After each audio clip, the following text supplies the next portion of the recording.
Well, good afternoon, everybody. It's the Cryptid Huntress, and I'm back from a trip that nobody knew about. Thank you guys so much for being here today. I just got back late last night from a trip to North Carolina, y'all, where I got to go around the Uwharrie National Forest area with some good friends of mine who are some of the best cryptid field researchers in the field. And we're going to talk a little bit about that today. I had the best time, and my gosh, we got to explore caves. We were surrounded by Bigfoots or something else. And I've even got some pictures. I have not even blown these pictures up or had a chance to look at them. I haven't had a chance to do anything since I got back. But we're going to show a couple of pictures today of some of the eye glow that we had surrounding us the other night out in the woods of the deep, deep, deep forest of North Carolina. And man, it was awesome. We also have some other things to discuss today. We've got penguins being from Venus. It's been around for a minute, but we're going to discuss that today. And we're also going to get into humans peeling off their skin to reveal that they are aliens. It's a trend that's going around TikTok and all over social media. Is there something more to that? We've got a wonderful discussion to have about that. And of course, we have Barry Littleton here in the studio with me today. And Barry and I are going to get into some of the anomalies that we experienced out in the field. I do see my good buddy, David Pardue, in the chat. What's up, David? Thank you for being here. And some of the fellows I went with this weekend. We're going to even show you guys what I ate at the store. Y'all know y'all know my favorites, right? They were all there, and I've got proof. Okay. So anyways, I know like the most important thing about me going Bigfooting was the food. I don't know, it's not the most important, but you guys are going to appreciate it. So yeah, we've got a lot to discuss today. So if you guys would like to follow along with all of my shows and stuff, go over to my website and check it out.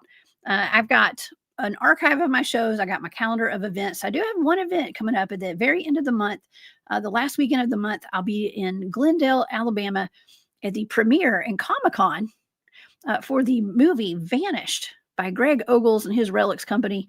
And so y'all come see us in Alabama on January the 31st. I'll be there giving a presentation, a small presentation, I believe, along with a bunch of people that I'm friends with and my teammates and stuff. And a lot of folks will be there at that event. So y'all come see us at that. And also I do have a Western Carolina Bigfoot conference and Comic-Con. That's in February 21st. And then also we have the Georgia Bigfoot Conference coming up on March the 21st in North Georgia. All those details are on my website. So y'all go check that out. And also I do have a Patreon if you guys want to support my work, and also a shop. Thank you guys so much for all your support. It means the world to me. Shout out to all my moderators. Thank y'all for being here today. And also thank you to my Patreon members and all my moderators, my Hunt Club members, my Patreon members. Okay.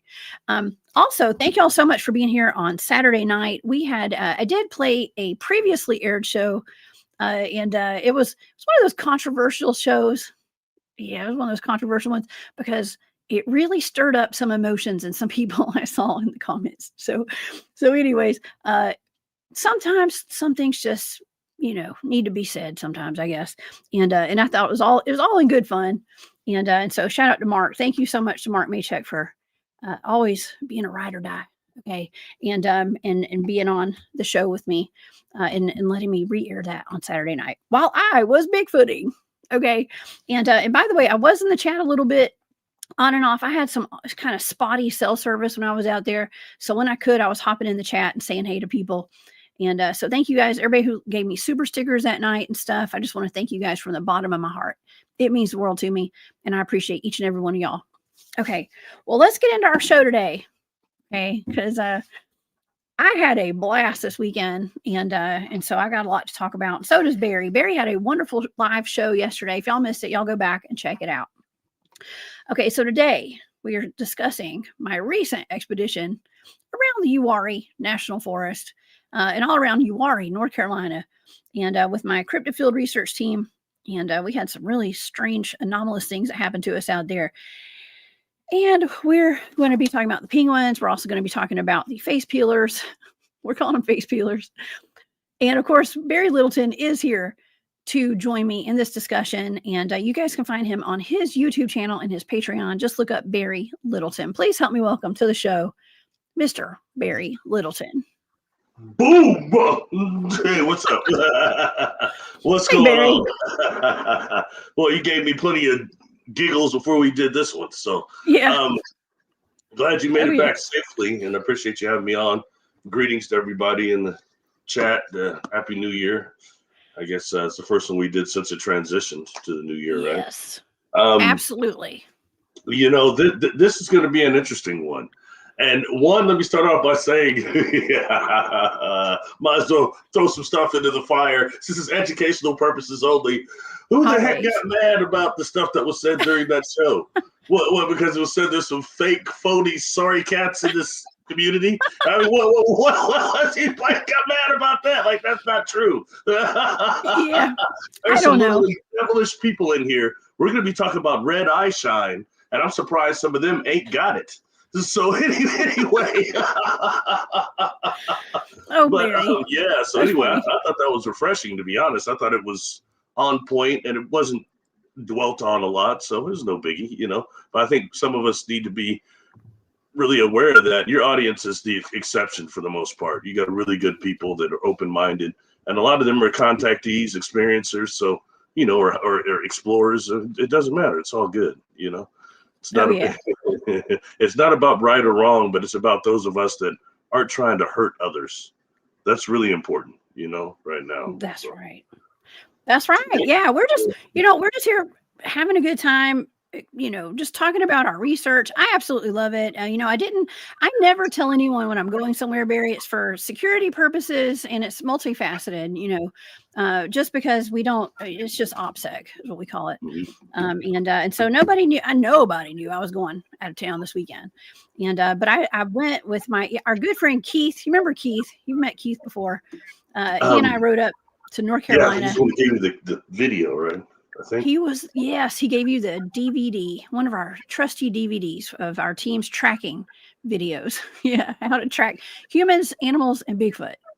And so, yeah, we made a trip up to North Carolina to meet up with some of our good friends. David Pardue, who's been on the show. Y'all know David. He's in the chat right now. What's up, David? And our buddy Ed and Don Tart as well. And we had a wonderful weekend, y'all. And I was going to show, I know Maureen already called it. Yes. Y'all know about the chicken fingers, the tater logs, and the Vienna sausages. One of the first stops we made on Saturday morning was to Keith. We stopped by a local convenient. It's like an all-in-one shop. This is out in the country, y'all. It's way out there. And so of course, what did they have right when I walked in? This is what I saw: chicken fingers and tater logs. Okay, if anybody ever wondered what chicken fingers and tater logs are, okay. I was in heaven. It was so good, man. And so this is a delicacy down here in the South, and also they were fully stocked with my favorite Viennas. Okay. And I do prefer the chicken fingers and tater logs over the Viennas. Okay. But they had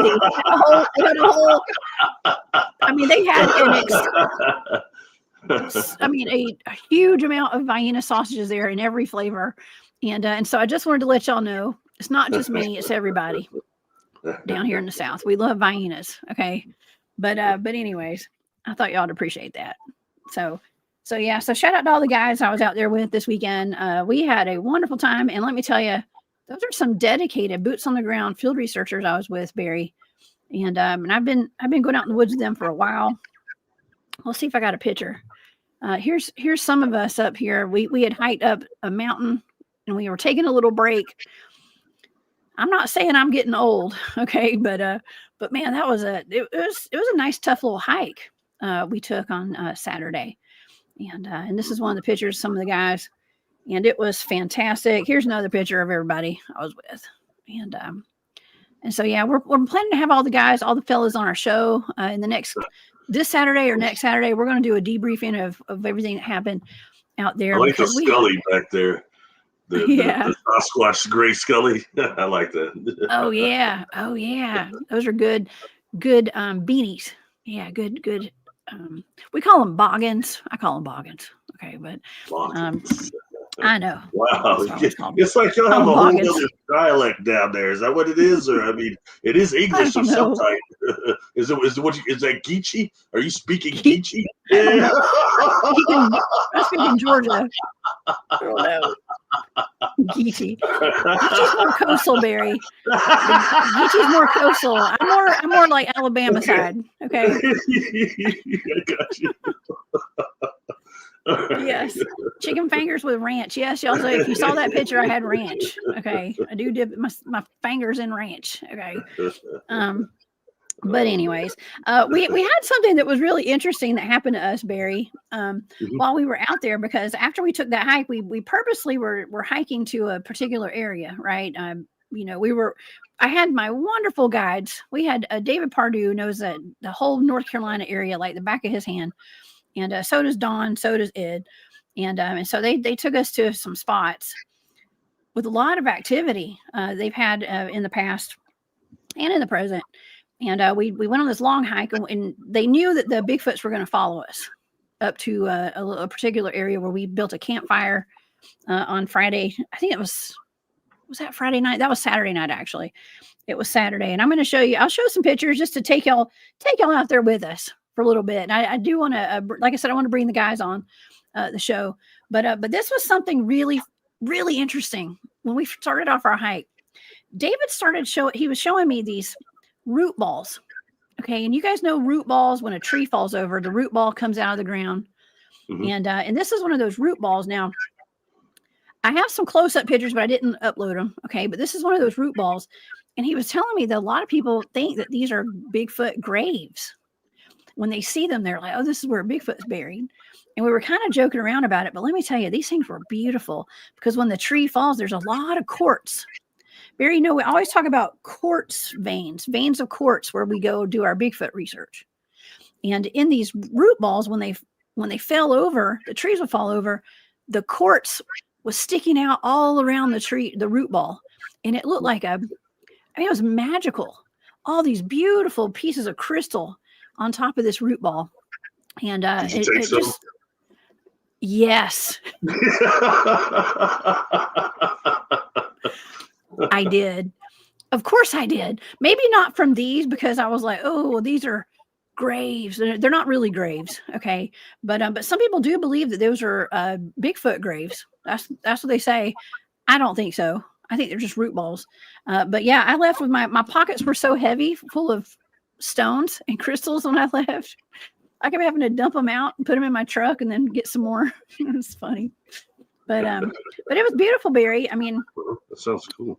It was absolutely really cool. And I couldn't help but take pictures. I mean, this quartz was everywhere where we were doing our research, and super impressive. Okay. Now this is where we were hiking. I want you to see how high up that was. Okay. That was pretty steep. It was steep. It was super steep. And that's that picture I showed you of the guys. We were all sitting on a log together at the top of that mountain right there. But that's pretty much what Bigfooting is, y'all. When you're out scouting, it ain't easy. It just keeps going up and going up and up and up. Like and several more frames, and then back up. Oh, it's up and down and up and down. Yeah. It can be pretty brutal. I'm surprisingly not as sore as I thought I'd be, though. Okay, after leaving there, and so of course we had a full moon, Barry. Mm-hmm. Okay, and check out this moon. It looks like the sun setting. This is actually the moon coming up. Really? That's how bright it was. It was wild. Interesting how much of a yellow nanospectrum it has on it. I'm sorry, yellow cast it has on it. Yeah, nanospectrum. Yes. Yeah. Well, actually, my camera was making everything a lot brighter at night than it was. It was actually very dark out there, but when I took a picture, my camera was super bright. It made the sky bright when it was actually pretty dark. Okay, but wow, but here's our cool fire that night. And actually, the sky was super dark in the background, but my camera made it look like it was light. And shout out to the guys for making that awesome fire out there. And this is a little glimpse into what we do out there. We kind of built the fire. You know, here's the thing. You kind of set the stage, right? I know it sounds kind of wild, but when you're Bigfooting, it's good to like kind of set the stage, like do your hike, go somewhere where you can like build a little fire, you know, and kind of make some noise and do like the normal hiker stuff, do the normal camper stuff. And this was not where our base camp was. This was totally way far out from our base camp. But do that because when you're doing your hike, you get their attention. And then when it gets dark, you know, you build your fire and then they're bound to be watching you. Okay. And that's when the magic happens out there. And it sure did, Barry. I got to say, it was a wonderful experience. We actually ended up having some beings. I'm just going to say some beings follow us, and we had eye glow surrounding us, Barry. So the eye glow, the self-illuminating eye glow is what I like to call it. And there were like, in my estimation, there were like 2 or 3, maybe, I'm going to say 2 or 3. I say Bigfoot. Okay. I say Bigfoot, but see, there was different types of self-illuminating eye glow. Okay. We had white and we had like an orange, and the orangish ones were like more down towards the ground a little bit. And the white eyes were like up a little bit higher, but they were kind of moving around up and down and side to side. And they weren't that far. I mean, they were, I'm going to say about 50, somewhere between 50 to 100 yards from us. I don't know if it was 100 because we were on mountaintops and stuff. So I can't really guesstimate because it was so dark and I didn't know the terrain very well. But it was interesting, and it was wow, because like David's in the chat right now, and David said that he wasn't sure those were Bigfoot. Okay, because of the eye glow. And it's kind of wild to me because, you know, we don't know what that is out there. Okay, we're out there Bigfooting. I think it's Bigfoot. But so many people think that, you know, the eye glow, depending upon what color it is, it's something else, Barry. Something else. What do you think? Because I know you've done a lot of research on this. I'm going to show some pictures of what I saw. Now, like I said, I haven't blown these pictures up, y'all. So you know, my first question would be, what does David think it might have been? Because it's very fascinating because I've heard many times how many other quote unquote cryptids or paranormal creatures are associated with red eye glow, or more specifically red eye glow. But, you know, you're dealing with so many, and it's becoming up a lot more now, how many different things are out in the forest that might have illuminating eyes. So I'd be interested to know what he thinks it might be, because that's that's fascinating speculation. And also, I find that some of the eye shine that you saw, the orange, I think you said, was closer to the ground. Yes. And we have a number of creatures, including Sasquatch, that, you know, get and use the ground as, you know, almost vertically to it as for moving. But that's just very interesting to me. So, you know, and I had, because I couldn't remember if you said also you were seeing red eye shine also. I kept thinking that for some reason. We did not see red eye shine. I did not see any red eye glow, but I did see the orange and I saw the white. Now, those pictures, on a couple of them, it's a little harder to see. You're gonna have to blow your screen up, y'all. I'm sorry, because I hadn't had time to like blow these pictures up and stuff before the show today. We'll get into more detail because Keith got some even better pictures than I did of it, and so mine are just kind of like, you can just see like one glowing ball, or like, you know, sometimes two. It just depends. I haven't really looked at these pictures yet, but if you look at this picture, look to the far kind of the left side, and you're going to see at least one. It looks like a white orb or something in that picture. And it's from a distance. David's in the chat. He says 50 yards at the start, and then they moved away when we started paying attention to them. And that's right. Actually, as a matter of fact, Keith started walking towards him at some point, and they kind of moved back a little bit when Keith started walking towards them. He was trying to be stealthy, and as soon as you start walking towards them, they go away. Okay, so they don't want you getting close to them and paying attention to them. I'm curious. Did anybody on your team prior, post, or even after the orbs or whatever those are shine, anybody start picking up pictures in their mind, images? Well, I didn't ask that, but I did. See, in my vision, let's call it vision, in my third eye, I was actually seeing Bigfoots out there. I mean, to me, I believe they were Bigfoots. Okay. I couldn't imagine them being anything else other than like ET. But here's the thing, Barry. This is the discussion we got into. Because I was having like an existential crisis when we started talking about this. Okay, because all these shows that we've been doing are kind of adding up to, it's almost like my consciousness is like we're having to think outside the box more and more every time we discuss these things. Because we just recently did some shows on cyborg cryptids. We've talked about I had Jimmy Payne on the other night, and we were talking about animal human hybrids, and he started talking about alien animal hybrids. Okay, so here we go.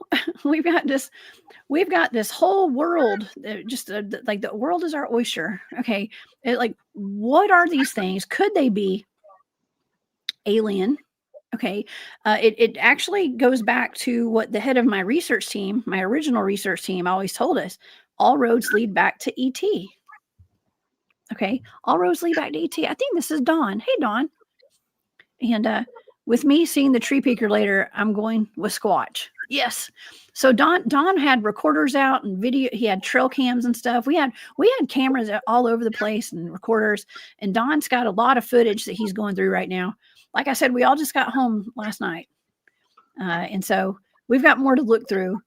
But I believe they were Bigfoots. But what is a Bigfoot? Before we even go down that rabbit hole, another Right? question. When you said that you were seeing Bigfoot, now when you saw this, did you actually see like seeing Bigfoot watching you, or did you see yourselves being watched from different vectors even? How did you perceive this when you say that you were seeing Bigfoot? As Bigfoot were watching you and you were seeing you through their eyes, or that you were seeing them out there? How'd you see it? I was seeing them out there. Like you could visibly see their eyes and the way they were ducking down and poking their head, like moving up and like moving side to side. And then they would move from one location. They kind of scoot over a little bit to the next location. They were watching us. Okay. So, Physically, this was I got physical. I got you. But when I asked you though, my question was, did anybody pick up pictures in their mind's eye or getting pictures, images? And that's when you immediately threw that in there. Yeah. So that's interesting. You went there. So that implies to me you were seeing something plus seeing what you're saying there. But I mean, mentally, was anybody seeing mental images? This is true telepathy we're talking about here. Yeah. And the way you would see it would be multiple vectors, is to see you all being watched from different angles, which is going to be each one of them watching. And it's almost like a telepathic link that comes through. You know what I'm saying? So I was just curious if that's what you were describing, but you're saying you're seeing them out. But I want to know if anybody picked anything up mentally, because that happens so much. And I think right now, honestly, what's going on, Jessica, and I think it's worth bringing this up because it mentions our old friend, Mr. Rink. Okay. Now, when I met him the second time in Asheville, one of the things he wanted to do, and we hung out pretty hard during all that trip. But at one point, he took several people. They all went into the mountains, into the treescape out there, to do what he had designed to be some calls for Sasquatch. And you know how James was when he starts explaining stuff, he gets all hyped and he be getting all excited and talking so fast and stuff. You know what I mean? But it was a good idea, and it was an empath with him that had actually given me a ride from the airport to there. Named I should remember her name. Jane was her name. But she started having telepathic communication out there with him. Okay, and she she was picking them up before they even went out and did the ritual. You know how they know they know what's going to happen. And I think we're meeting at that point right now. You know, for some reason, I really got into, when you told me you wanted to do this, I started trying to find the episode that is the mind speak. Someone talks about having mind speak for an older Sasquatch that sat down in a trail in front of them. And they were huge, and there were others all around, and they knew that, and they started mind speaking with them. I was trying to connect that with the show we're doing now, because this particular Sasquatch had warned this woman, as a woman, warned her, say, you know, we mostly, you don't hear a lot of things of us messing with people, but you know, that's not general, but you got to be careful, because not all of us are good. And you need to especially be aware of the ones with the red eyes. Those of us that have red eyes, they'll kill you. And, you know, and that I connected that with the Gugwe and some Janoska that have often been reported as having these red eyes and the snouts. Okay. Mm-hmm. And to me, I've told you before, I think that there's something different. I think they're being introduced, and how I was hearing that guy Rodney was saying how in Texas that some of those Gugwes are starting to come in more than just single form. They're coming in clans, and they're pushing out the patty types. Oh, yeah. And they kept calling these things are monsters. They're not the same. They're not doing trade. They're not, you don't want to get caught by them. I've heard that guy talking a couple of times, and then he's got something to do with the habituations in East Texas. That's all I can tell you. Mm-hmm. Anyway, okay. Sorry, now I'm getting too excited, man. Okay, going back. That brings some things up too, especially is that one thing, Jessica, when it comes to the red eye shine, that's not like self-illuminating, and even the eye shine that you had saw, there's something called, oh God, I don't want to mispronounce it, Tibetan luciderm. You would spell it TPATUMLUCIDUM, but it's a type of light membrane that comes over across the eye when the eye's closed, but it causes various eye shine of different colors, like almost multispectral in some ways. Whoa. So it's a matter of, are we dealing with that or reflective eye shine? Or also, when dealing with the red eye shine, when you look here on Earth, there's only creatures that really seem to have red eyes and red eye shine like naturally are reptilian. Oh God. When we start dealing, and we know that the Sasquatch and the reptiles, there's some sort of a problem there with all the slavery and things that's gone on in type 1 civilization here before. But is that, when you talk about these hybrids, is that some type there where that nuclear DNA is some type of reptilian, why they got red eyes? Or part 2, okay? And it's just what I noticed through research. Sorry, I'm going too far with this. But, keep going. What I noticed research part 2 is the red eye shine started coming more around the 50s and 60s forward. Before that, in the Sasquatch reports, you don't hear a lot about red eye shine.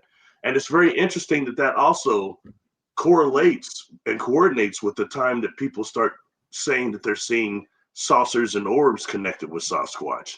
Then you start seeing the red eye shine even more. And then either I'm just cooking because I'm a 70s, 80s guy or what, but to me, I swear it seemed like around the time $6 Million Man, old Lee Majors, was battling Andre the Giant as Sasquatch the first time. The second time he showed up, that was Lurch. Ted Cassidy was playing Andre the Giant, or playing Sasquatch. But in both cases, they had the red eyes. And it seemed like that pushed it into that pushed the red eye Bigfoot into the mainstream even more. But the fact that they first started popping up around the time they're being associated with UFOs tells me that there's a connection there, and that pushes us more into this almost Terminator cyborg thing. And if you look at the Terminators, they got beneath the stuff, they've got the red eyes. That's a cyborg deal. You know, I actually brought that up this weekend. I was like, hear me out, guys. I was like, I know this is weird, but nothing's too weird, and we're trying to figure this stuff out. But I brought up cyborg Bigfoots and cyborg cryptids again. I was like, look, if they're some sort of an alien race of some sort of whatever we're dealing, because I think they're all different. There's so many different things we're dealing with out there. We can't just label it one thing. Like everybody thought the one Bigfoot was Patty. There was one Bigfoot out there for decades, right? And now And he was And hanging now out we've with got all Brother D-Boy, sorts. right? Yeah, now we've got all sorts of Bigfoots out here. We have categories, and we have different regions where we have different sizes and different styles, you know, uh, you, of Bigfoots. So, you, you know, it's a mhm. story, and it was a Native American guy, as in one of those stories, said that he was watching these Sasquatch area, watching a huge mother of Sasquatch watching these babies. The three of them were Sasquatch, and two of them looked like they were half Sasquatch and half gray, like the bald head. Wow. And yeah, and they described these babies quite a bit, how it looked like it was some sort of a playpen. I mean, just little things like that you can't say is necessarily true, but nonetheless, you can't dismiss it either, you know? Mhm. And when dealing with, real quick, because I didn't mean to interrupt you, my friend, I'm sorry, but I It's okay. tripped No, out. go I get ahead. tripped out.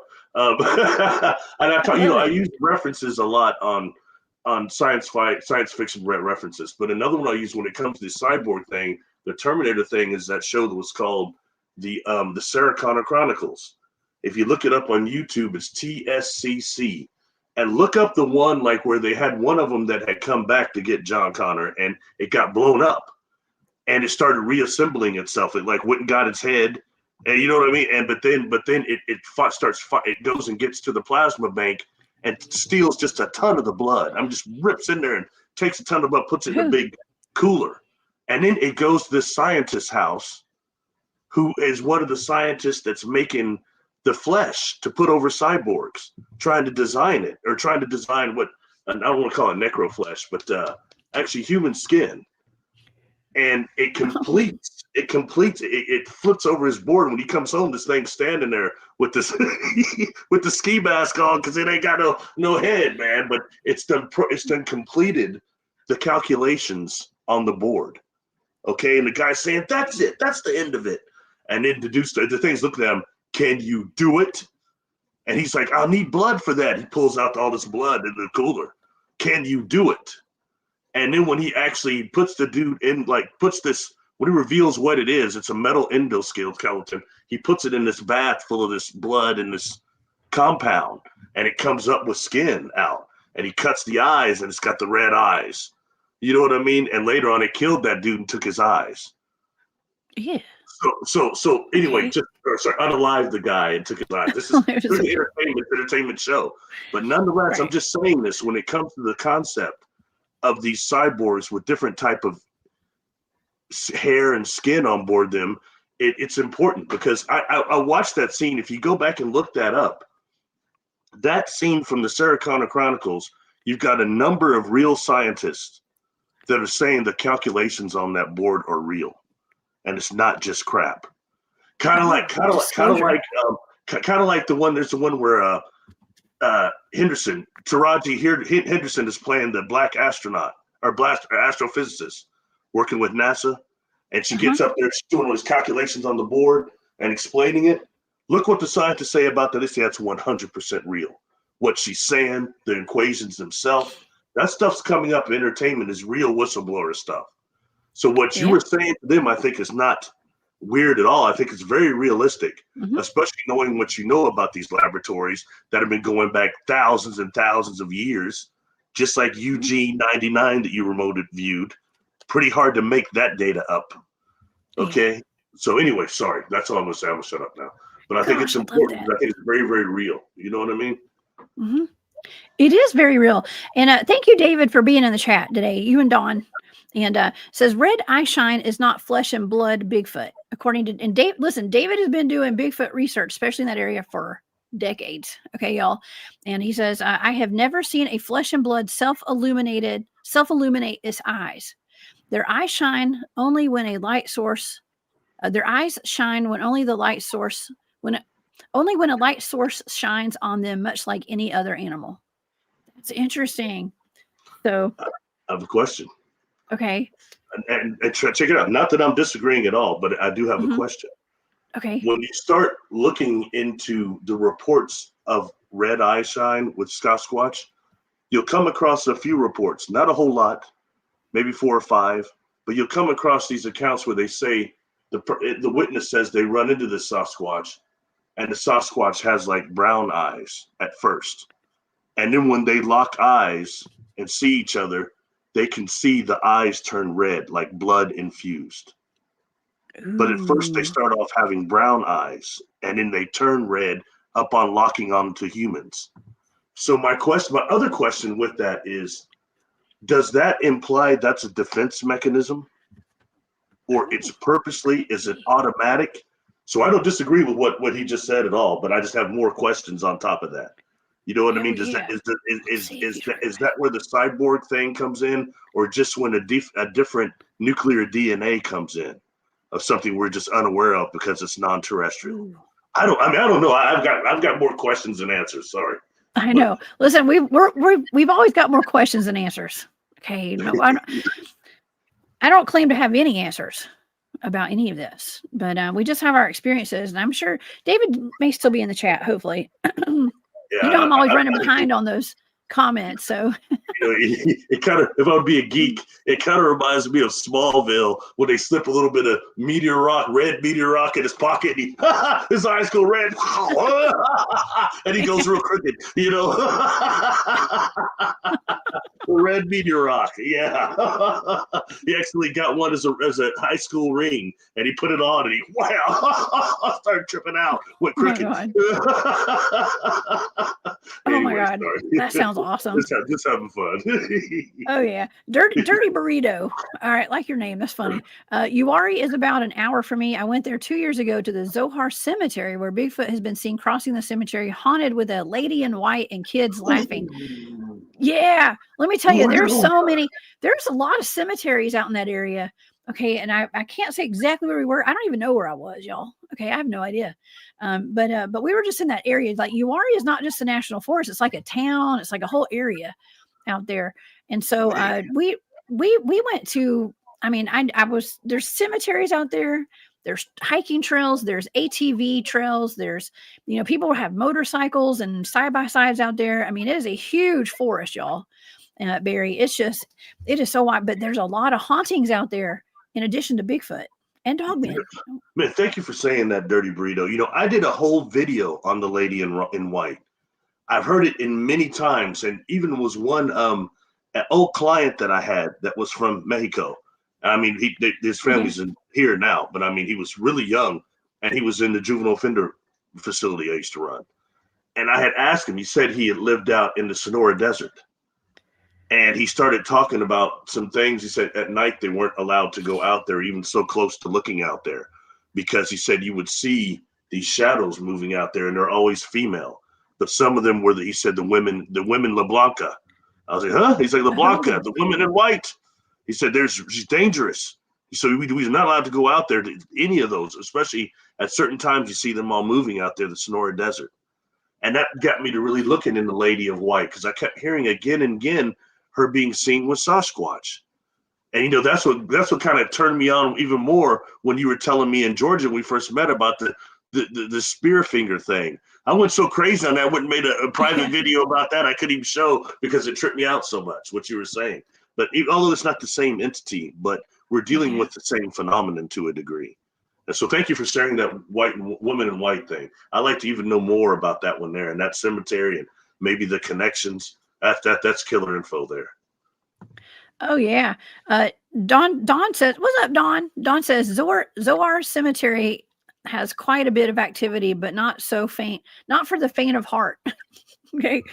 Yeah. I don't think any of those places are for the faint of heart. Listen, if I was not with some seasoned Bigfoot field researchers and I try to have no fear myself. Okay.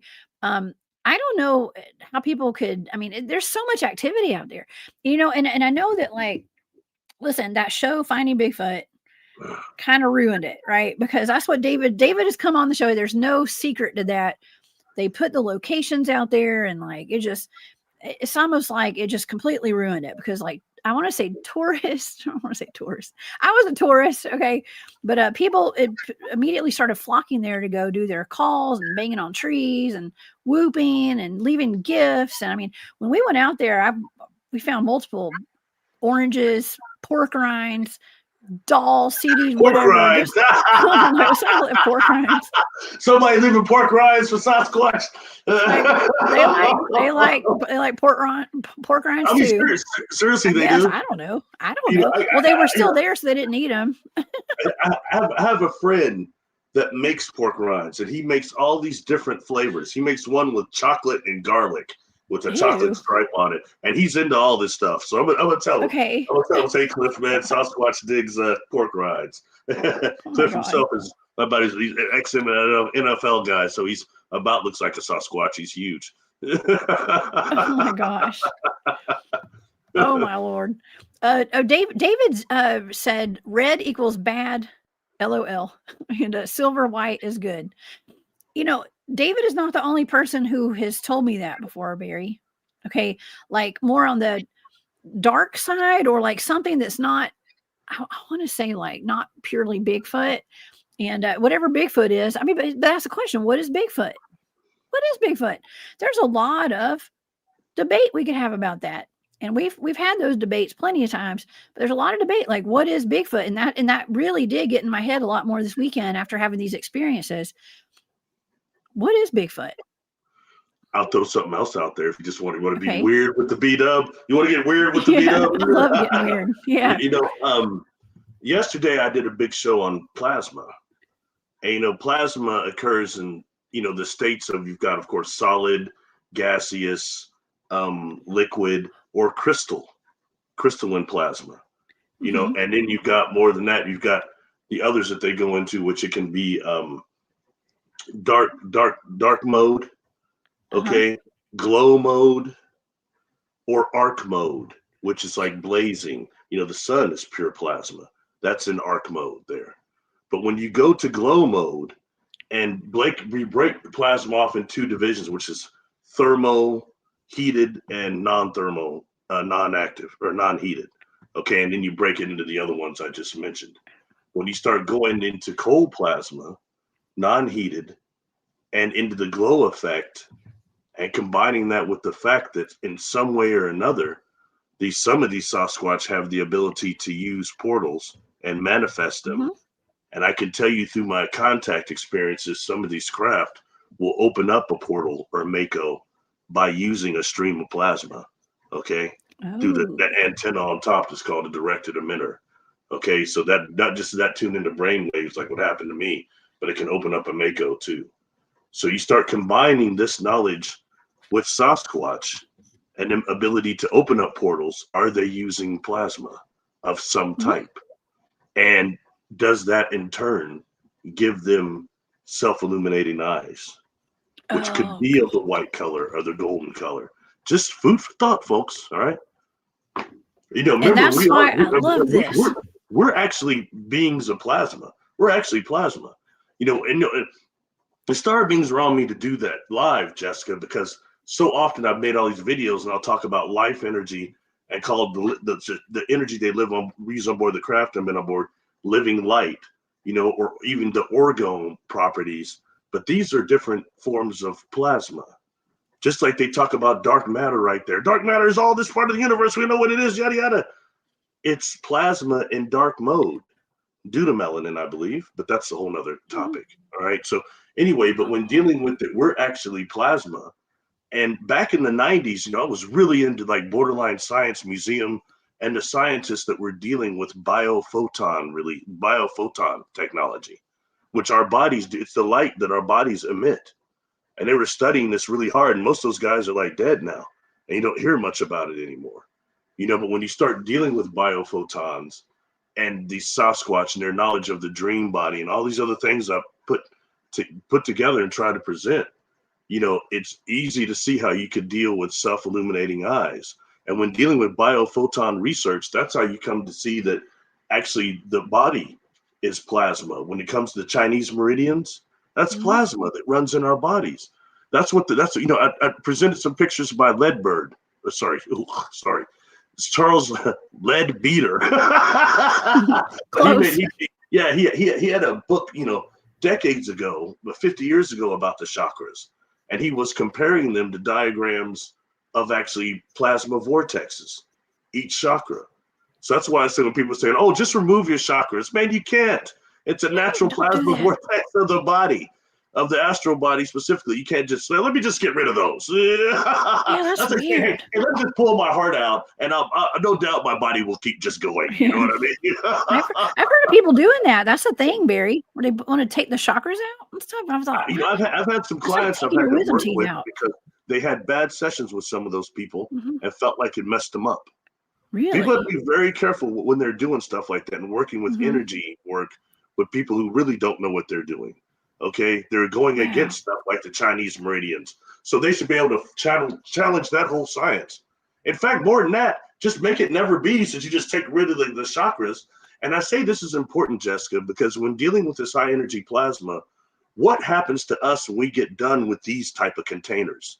When humanity goes to the next container of consciousness, we turn into a plasma ball orb. Yes, high energy plasma, just like what's making the crop circles. And that's why I asked, is it true that those plasma balls that you remote viewed?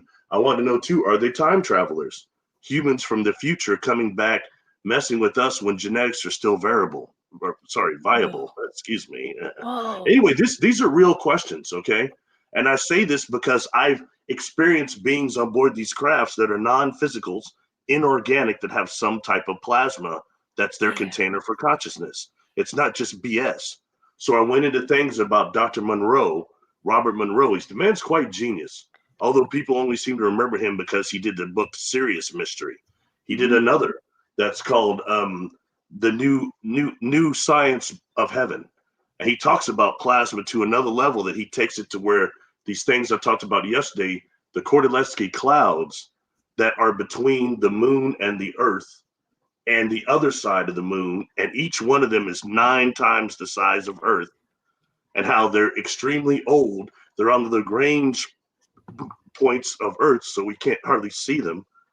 But when we're dealing with things like that, and you remember you remote viewed the Syrian lenticular cloud, the Syrian lenticular UFO. Remember that? Yeah, that was wild. I do remember that. And that sits where?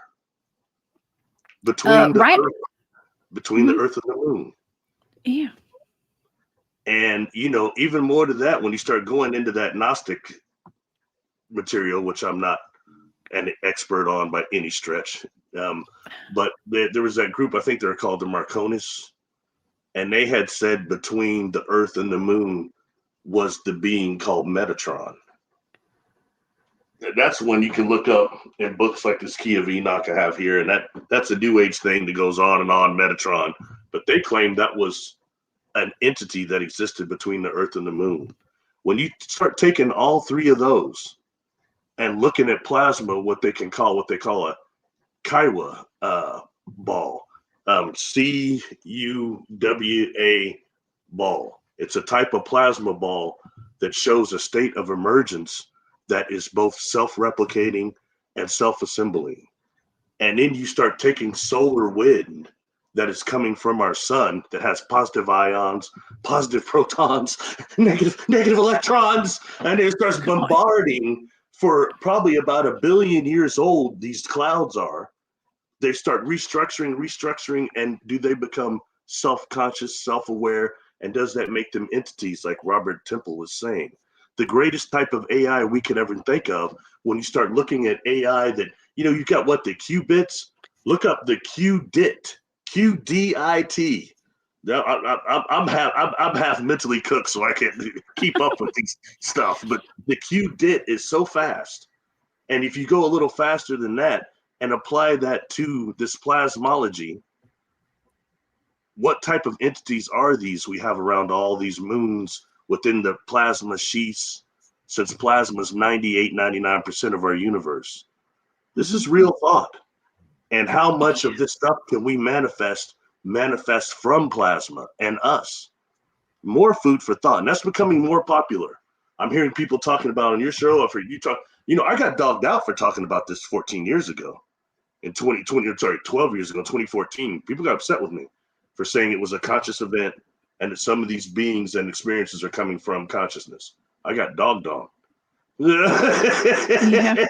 But it's true, and especially when you incorporate this plasma aspect and plasma cosmology. So I just want to throw that in there because it could be connected to their eye shine. I think it could be. Gosh, Barry, that's why I had to bring you on today, because I knew we'd have a wonderful conversation about this. And as a matter of fact, David reminded me I was actually about to bring this up. On Friday night when we got there, David took us to a very wonderful spot where he's gotten some the videos. If you guys will remember, David Pardue has been on the show where we had the video of the alien or whatever that little thing was peeking from behind the trees. He had like about 45 minutes, I think it was hours actually, of video. But we showed some clips of this little being. He said it was about 2 or 3 feet tall, I think, peeking out from behind a forked tree. Okay, now he actually took me there. He took us there. And I got to see that area, and we took a hike and went to this open field, kind of like the meadow, like where I do. David goes out to the meadow as well. He's the one that spotted the portal, or that we're going to call it the apparition, as we called it this weekend. It's like the apparition of the cube, or whatever that thing was out there in the meadow, and so. It was a meadow much like that, and I had my night vision camera out there, and so my night vision device, and I was looking through it, and all of a sudden this big orb, I mean, I'm not going to say huge, but it was like as big around as my head or bigger, started floating across this field, and it was like, it had like a consciousness to it, okay, because I was seeing other orbs as well that were like humidity. There's all different types of orbs out there, okay? Some were like coming from the ground, and but this was a big orb, and it looked as though, sometimes you can tell if it's a bat the way it moves. You can tell if it's a bird the way it moves. This was a flowing orb, and it was moving quickly across that field. And Keith watched it with me. Well, we were looking at it through the night vision device, so it was only either black or white, and like nothing really in between other than gray, maybe. So I couldn't tell what color it was, but we couldn't see it with our naked eye, Barry. We could only see it through our night vision device because it was so dark out there. Well, it wasn't that dark because it was a full moon, but we couldn't see it with our naked eye, only through our night vision device.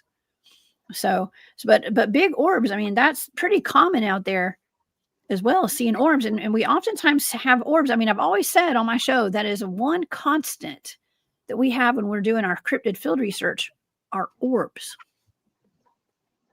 So plasma orbs, probably. Okay. That, and it also, takes me back to I think I mentioned this last show that we did, because you got me stuck on Big Homie. Oh yeah, Big Homie. I was hanging with my cousins over New Year's, and their friends are, they know everything about all rap. They're much more hip than me. You know what I mean? I'm still like Roxanne, Shantae, Curtis Blow era, but they they know everything. I said, do y'all know who Big Homie is? And they're like, no, homie, we don't know who Big Homie is. They had no idea who the brother is. He's new to the scene. But when I actually I'm bringing that all jokes aside, though, I watched several of the interviews he done, only a few of them. But one of them, he did it while he's in Africa. It wasn't that long ago. I think he's probably still there. And he was talking to indigenous, and they were saying how these orbs were seen. And then right after the orbs were seen, there would be Sasquatch-like footprints. But they're never seeing any Sasquatch, but they're always connected with the orbs. And even just seeing the orb without seeing a Sasquatch there, suddenly they're footprints. He said that? Yeah, he said that. I missed that. That's cool. Well, we've been saying that for a long time. Okay. Well, I'm new to That's it. Cool. I'm new to Big Homie. I'm not one of the brothers that's going to hike it like y'all went up that thing. That does not look enjoyable to me at all. I might as well just go to Genesis, the workout place. It's fun. It is. It's a lot of work. It's worth it, though. It's worth it. Especially when we get those experiences out there. I mean, there's nothing like it. It's exhilarating. Being out there, because that's what we love. Honestly, if you have the blessing of not being assaulted during and having a negative experience, paranormal experiences are quite exhilarating. And I think that's what somewhat meant when it said we have to be as of children to get back into the kingdom. I think that is what meant, as far as beings of perception, that wonderment that comes with youth and with children, I think is what we have to keep fresh and to keep expanding ourselves. You know what I mean? Yes. Yeah, absolutely. I mean, I'm just so blessed to be able to go out there and do what I love with some of the coolest folks out there. Okay, some of the coolest cryptid field researchers out there, some of the best, in my opinion. And so, yeah, I want to thank David Pardue for hosting us this weekend. That was fun, and also David reminded me that when we were seeing that, when I was watching that orb, there's actually, we were picking up like a Bigfoot, like it was almost like the torso from like the waist up, really? out there right across from us in the field as well. But it wasn't moving; it was just kind of standing there. But yeah, that was on thermal. I got another question. By the way, thank you, Boondock, for saying that's very nice. Yeah. Thank you. But another question for David. Okay, so what other like paranormal beings are associated with that area? Ooh, Yeah, because all sorts of things. It sounds like he knows Witches. Witches. Yeah. And we're talking about like Spearfinger. Yeah, that's where she's from. These are the North Carolina mountains, Appalachians.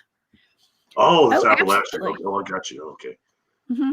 Yeah, we were in the Appalachians, and so Dogmen, Bigfoot, a lot of ghost activity, pale crawlers too. Don is actually planning. Don told me I don't know if I should say this, but Don said he's planning maybe going out there to where that pale crawler was. That what was an alleged pale crawler that jumped in that man's truck when he was on that 911 call. Did they have eyeshine? Pale crawlers, I'm not sure if they do or not. They probably do. I've not run into one yet that I know of. Well, we had one in the back of the cave, I think, at that S Walker investigation, but I wasn't back there with them to see it. So how about Dogman? Eyeshine on the ones you've heard. What color? They have all different colors now. There's been reports of dogmen at the Bankhead Forest in Alabama. I've been there. That had blue eyeshine. I think it was eye shine. I'm not going to say it was eye glow. I want to say it was eye shine, but I don't remember. I was told that by some people that live up there. So, but yeah, blue would be interesting, wouldn't it? I haven't seen any blue eye shine or blue eye glow yet. So that's all very interesting. You know, if anything, I've learned just without being boots on the ground like you or anybody, but just learning by listening to you all's research and finding is just how much by no means are the woods anything like we're told. And when it comes to the amount of being, you know, I can remember what guest, it might have been David. You had a guest one night, it's been a while ago, and he had talked about seeing that they went out there for Sasquatch stuff and they were seeing these other beings out there watching them from the woods. And they were describing several different types of beings. And it was very intriguing and interesting, although somewhat creepy, to be quite honest with you, you know. But they were describing these other beings that we're watching had nothing to do with Sasquatch.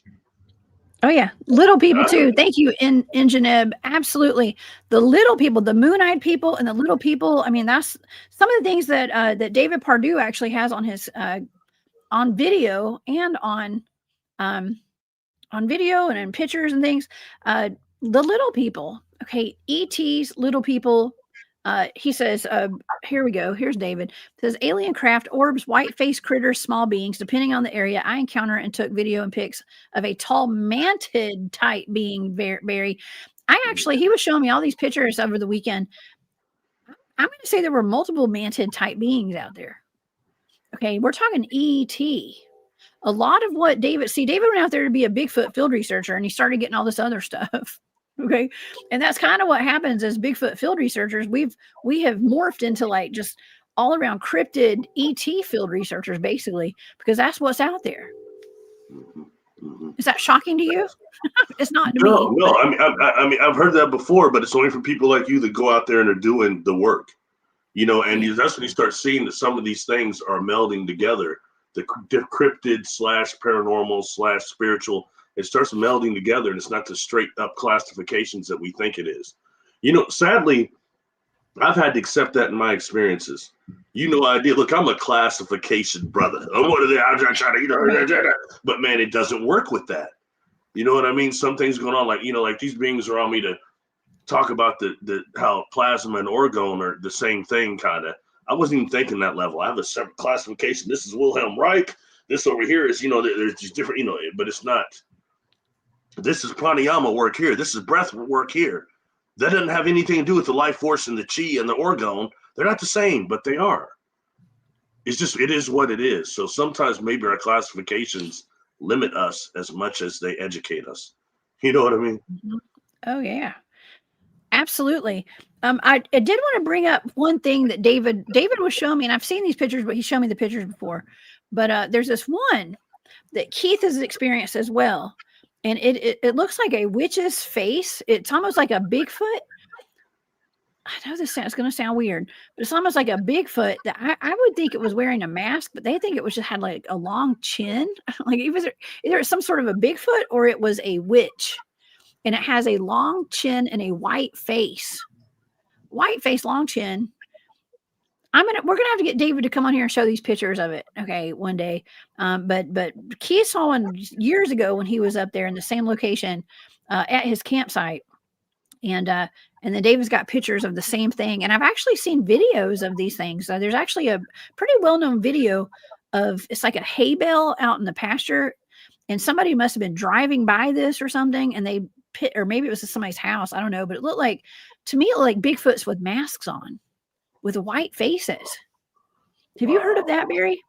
No, man. You've gone over my pay grade by a whole bunch, man. That's fascinating, though. I mean, I've been hearing more things about these Sasquatch that are wearing belt buckles and weird things that you know what I mean? And people saying that they don't think even that they stole them from like people's clothing lines because they're so big. What they're wearing is almost like it was made for them. So I mean, you start dealing like, how deep does this go? When talking about inner Earth civilizations, when talking about the space trade and the different types of these beings. And how much we're just kept in the dark. You know, sometimes I think Sasquatch just looking like primates is part of the deception, to be quite honest with you. Because they're anything but it's a perfect way to move around on this planet and a perfect way to stay decoying humanity. Keep looking for the apes, keep looking for the big gorillas. Don't pay no attention that you might have actually what we would call sorcerers. Maybe, you know, how far this goes into, you know, Scott Carpenter. I was watching David Paulides was doing one of his specials, and he was pretty upset because that gentleman Harvey Pratt passed away, that was doing all the sketches of the Bigfoot that made him look human, the police sketch artist. Yeah. And he was kind of he said how hard it was for him when he lost Scott Carpenter. And, you know, until watching T-Carp and all the stuff, he was putting extra stuff that I'd not seen about Scott Carpenter at that point. You know, I didn't realize he was on board that much with Paulides and Melvin Ketchum with the Genome Project. Okay, but when looking at all the stuff he's saying, since he was very religious oriented, and that's fine, each their own, you know what I mean? But he was constantly putting the Nephilium thing with the Sasquatch and saying he felt that they were condemned Nephilium. I think that's a bit heavy in my opinion. But when we start dealing with these human hybrid Nephilium things, what else you got? But there was beings here that were much bigger than what we see Sasquatch, even bigger than what we know as mountain giants, which are several different types of them. And how come they're so rarely seen? Who's holding them back and keeping them in check? Way beyond the Kandahar story. You know what I mean? Dealing with people that have encountered these things in the mountain or just seen them at a distance. You know? Yeah. Well, David and Keith both got pretty close to whatever this was with the white face. It looked like a witch. And then Unforgiven too, thank you, says the Nephilim look like clowns. You know, what do clowns have? They have white faces. Okay. And these are actually small compared to what you're talking about. Okay. But if it's like a Bigfoot size and they have white faces, I mean, the first time I saw that video of whatever those two beings were, it looked like Bigfoots with masks on or pure white faces with dark bodies or behind that hay bale that I've seen.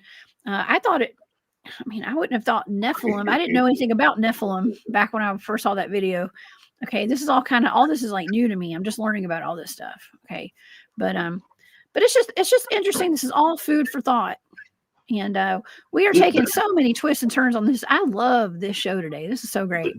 This book here those that have this book that I have a problem with, but it's interesting information. Check out along the history of Uranta. Uranta means Earth. Check out what they call the Nodite race, Nodite, and what they say about the Nodites. And they claim that the Nodites are technically Nephilim. And if you read this, they're slightly different than what we would think of as Sasquatch. Okay, both in their spirit, but they do have spiritual gifts. And look, Sasquatch has got that.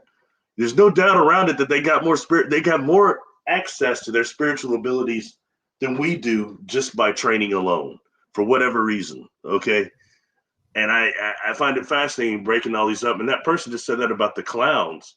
That's fascinating because the Greys use screen memories of clowns. And I've encountered it in my work, and I knew about it before I started doing regression work. Okay, and why some people that are contactees have an intense hatred of clowns. Okay, my own brother's not a contactee, but man, he doesn't like any clowns. I remember we're at a wrestling event, Jessica. My brother stands about 6'6.5". He's much larger than I. He's much stronger than me too, but he's cool. But I mean, this we're leaving this event. It was like a SmackDown. The Rock and Stone Cold were there. I mean, we're leaving, and these people jumping around in the parking lot like that's when the ICP was in, the Insane Clown Posse. And this dude jumps in front of us. And he's all going like this and like that, and he's getting close to my brother. My brother's going, "Get away from me!" And then the dude pulls out. He starts doing these balloons, like twisting them into like animals or whatever. Yeah, and he's getting close. Get away from me! And he starts twisting. He gets a little closer. And Jess and my brother picked this guy up and just slammed the hell out of him on the concrete. I mean, I felt sorry for the clown. He was like, "Oh, what?" I said, "Damn, bro." And he looked at me. He said, "I told him to get away from me. I don't like no clowns, me." Okay, calm down, de-escalate. But just seeing that and how clowns have that effect on people. Then you've got that movie It. That pretty much sucked. That didn't do clowns any justification. You've got killer clowns in outer space. Yeah. There are 30 people in the cotton candy and eating them up. Their UFO looked like a tent. Okay, the UFO looked like a circus tent. Okay, then you've got in real life John Wayne Gacy, the killer clown. Oh, yeah, he killed 34 dudes, like buried 32 of them underneath his house. And you're making a good argument, Barry. I'm sorry, unalive them. Yeah, but what did he do? He went around his town as a clown. He was a clown, and he did like private parties and stuff. So it's stuff like that comes up, that the Joker that puts negative connotation of clowns in our minds, along with the screen memories. But the screen memories, the Greys use clowns, deer, and owls. Seem to be very typical. Yeah. Gosh, anyway, that's right. Actually, Keith and I on the drive home, Keith rode up there with me, and on the drive home yesterday, we had a long. I mean, it was like over a 6-hour drive for me, y'all.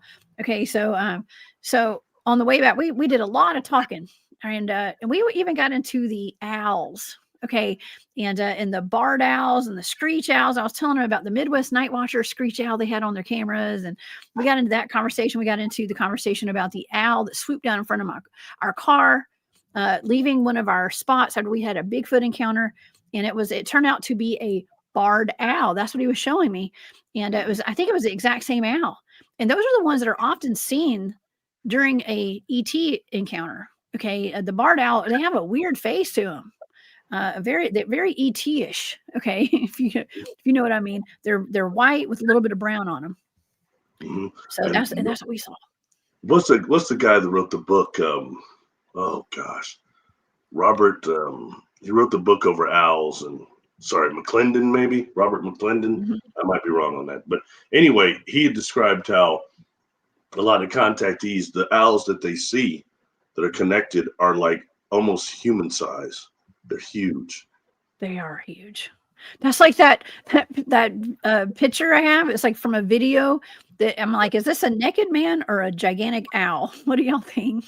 And that was real. That was from a campground where a woman and her, I guess she was camping out. She heard some rustling outside, and she thought maybe it was a Bigfoot. So she took her camera and took some pictures in the environment, and then she went and closed her tent and went back to sleep. And the next day she looked at her film. She looked at her camera, and and saw what looks like a man squatted down between a fork and a tree right across from where her tent was.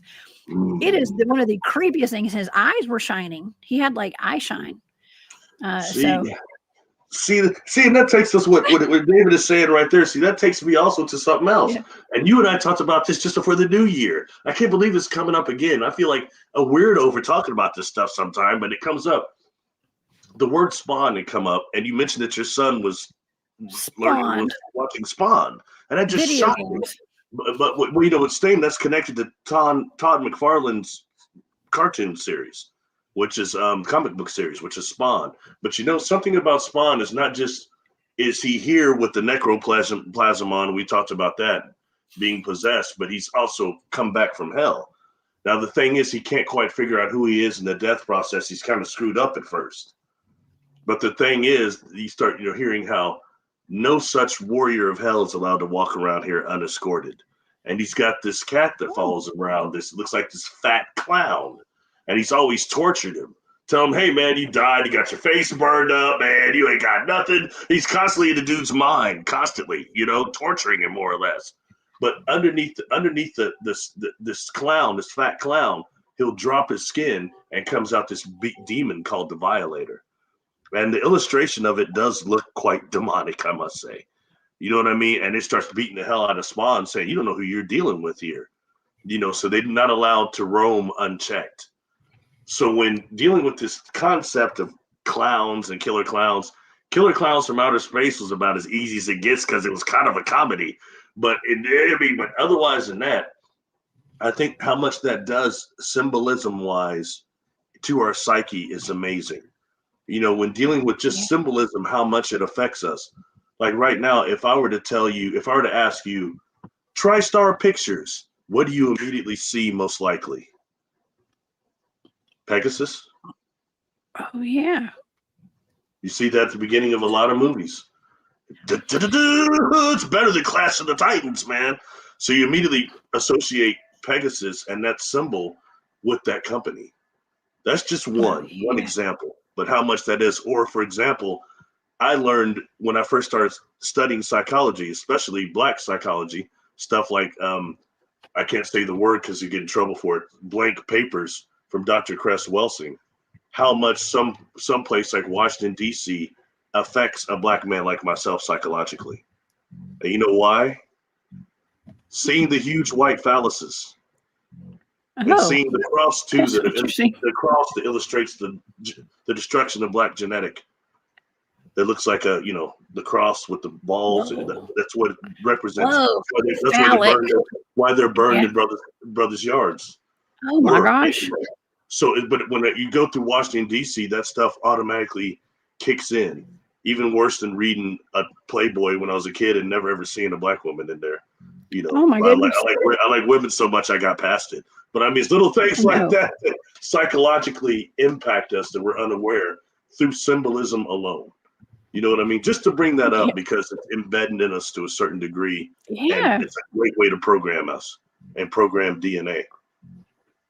It is. Oh my gosh. It's interesting how our subconscious works for sure. And man, those are just wild, wonderful points actually. 100%. And yeah, I mean, I want to take a quick commercial break because I realized I have not thanked everybody for the super stickers today and all the new members. We've been having a lot of those, and I was trying to wait till we had a stopping point to take a quick commercial break, and we haven't. We've been on fire today, Barry. Okay, you've been on fire. And so let me take a quick commercial break before we move on to the next topic today, because this has been really fantastic. Lawrence Shadow Wolf, thank you so much for becoming a member of the Hunt Club. Muriel Dark Flame, thank you so much for that super sticker. I hope all is good. This channel slaps. Thank you. Channel slaps. I love that. Make you want to slap your mama. Okay. And so thank you. And thank you, Terry Brown. Terry Brown's here. Tales of the Sonic Voyage. Thank you, Terry, for that super sticker. It's always great hearing from two of my favorite people here. Love you guys. We love you too, Terry. Thank you so much. I like that name. I like that name. I do too. And Engineb, thank you so much. Once again, you have completely engaged my attention. Love it. Thank you so much for that super sticker. And They've thank always you got for the being here. information too. I could never pronounce the name right, but they've always got the information. I just say Ingenib. I hope I'm pronouncing that right. I just say whatever. I'm trying to phonetically pronounce that. Okay. And Sunfire Goddess, thank you for becoming a member of the Hunt Club. I so appreciate that. Well, that's a friend And of mine. It's cool. It's real cool. oh, awesome. Awesome. I think that covers it so far. Okay. So I'm sorry, y'all. I was trying to wait till we came to a stopping point, which we never do. We hardly ever do. But nonetheless, yeah. This is we have so many. I mean, like I said, we don't have a lot of answers. We have a lot of things that lead us to more questions. Okay. And I always leave everybody with more questions than answers. I got a bunch of all this. questions on this Well, one, more than usual, to be honest. Well, okay, so Barry, you had mentioned that character that like sheds his skin, right? The Violator or whatever that was, I think. And, Violator. Yeah, that's right. You got it. I think that's what it's called. I don't know. But I came across something that this has been all over social media. It's been all over TikTok, our trusted news source, where all these celebrities, all these people on social media are doing. I don't know if this is an app. It's got to be. It's obviously AI. Okay, and if I can, I'm going to pull up some videos of these. But people are going to social media and they're filming themselves and they're peeling their skin off their face and they're exposing themselves as aliens. Now it's all fun, right? It's all for fun and games. And but some people, all these conspiracy theorists out there, including myself, we wonder if there's something more to that. And I don't know. Have you seen the videos? I know I forwarded you one last night. What do you think about this? And while you give your opinion, I'm going to you're pull gonna these get in up. trouble, man. You're gonna get me in trouble. But you said the basis, so I think you covered me. Okay, I think you wrote me a check, right? Okay, so check it out. First of all, when I watched that, I was flabbergasted by the ridiculousness of it. But you know, here's the thing: is especially the last one with the really green mask. That one was terrible with the tuck forward, the tongue, and all that. Okay, so in that way, that was just, to me, it's, you know, the reptilians have become such a popular subject based on a few figurines, based on testimony. Okay. That it's getting crazy in terms of us manifesting things. And you know, a long time ago, we've talked about this before, I did a video of the reptilians and I asked some questions, and that was based on the research results from what at the time free Foundation Research Extraterrestrial Encounters, now called CCRI, Conscious Center for Research Institute, had done over contactees. And the reptilian thing was really skewed in them not being negative, just like contacts all the way. And I was somewhat shocked by that. And I asked Ray, I said, well, what's up with that? You know? But there was even the biggest portion of that chart, maybe I'll even pull it up here in a minute, shows that the unknown part.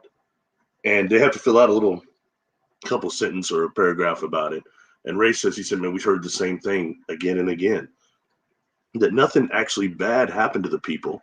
Some of them even got healings or something useful happened with them, but they couldn't get over the fright from how these beings looked physically. At that point on, it was already tainting the encounter. And, you know, and hey, look, I understand that with no judgment. I've been on board a bunch of craft. I've had a bunch of contact my whole life. I've told you before, I've never seen a 9-foot bipedal crocodile, and I'm cool with that. I'm all right. I know, right? I'd be in a different situation if I had, but I had not. All right. So that's one thing why we don't hear anything about it. So I started asking people, as many as I could on the platform I'm on, have you experienced one of these beings, not astrally, but physically? And what happened? And I started getting so many people come at me with, well, I've seen them astrally, and very few people that have seen them physically. And encountered them physically. And that tells me how much that we don't know. Don't get me wrong. I don't want people coming out there, oh, Barry's pro-reptilian. No, it's not that. But I'm saying that I think that we do not know. And I will say something else, okay? When it comes to dealing with, in fact, I'll just flash this up now. thanks to you, the fact I was able to do this yesterday with no help was just brilliant. But anyway,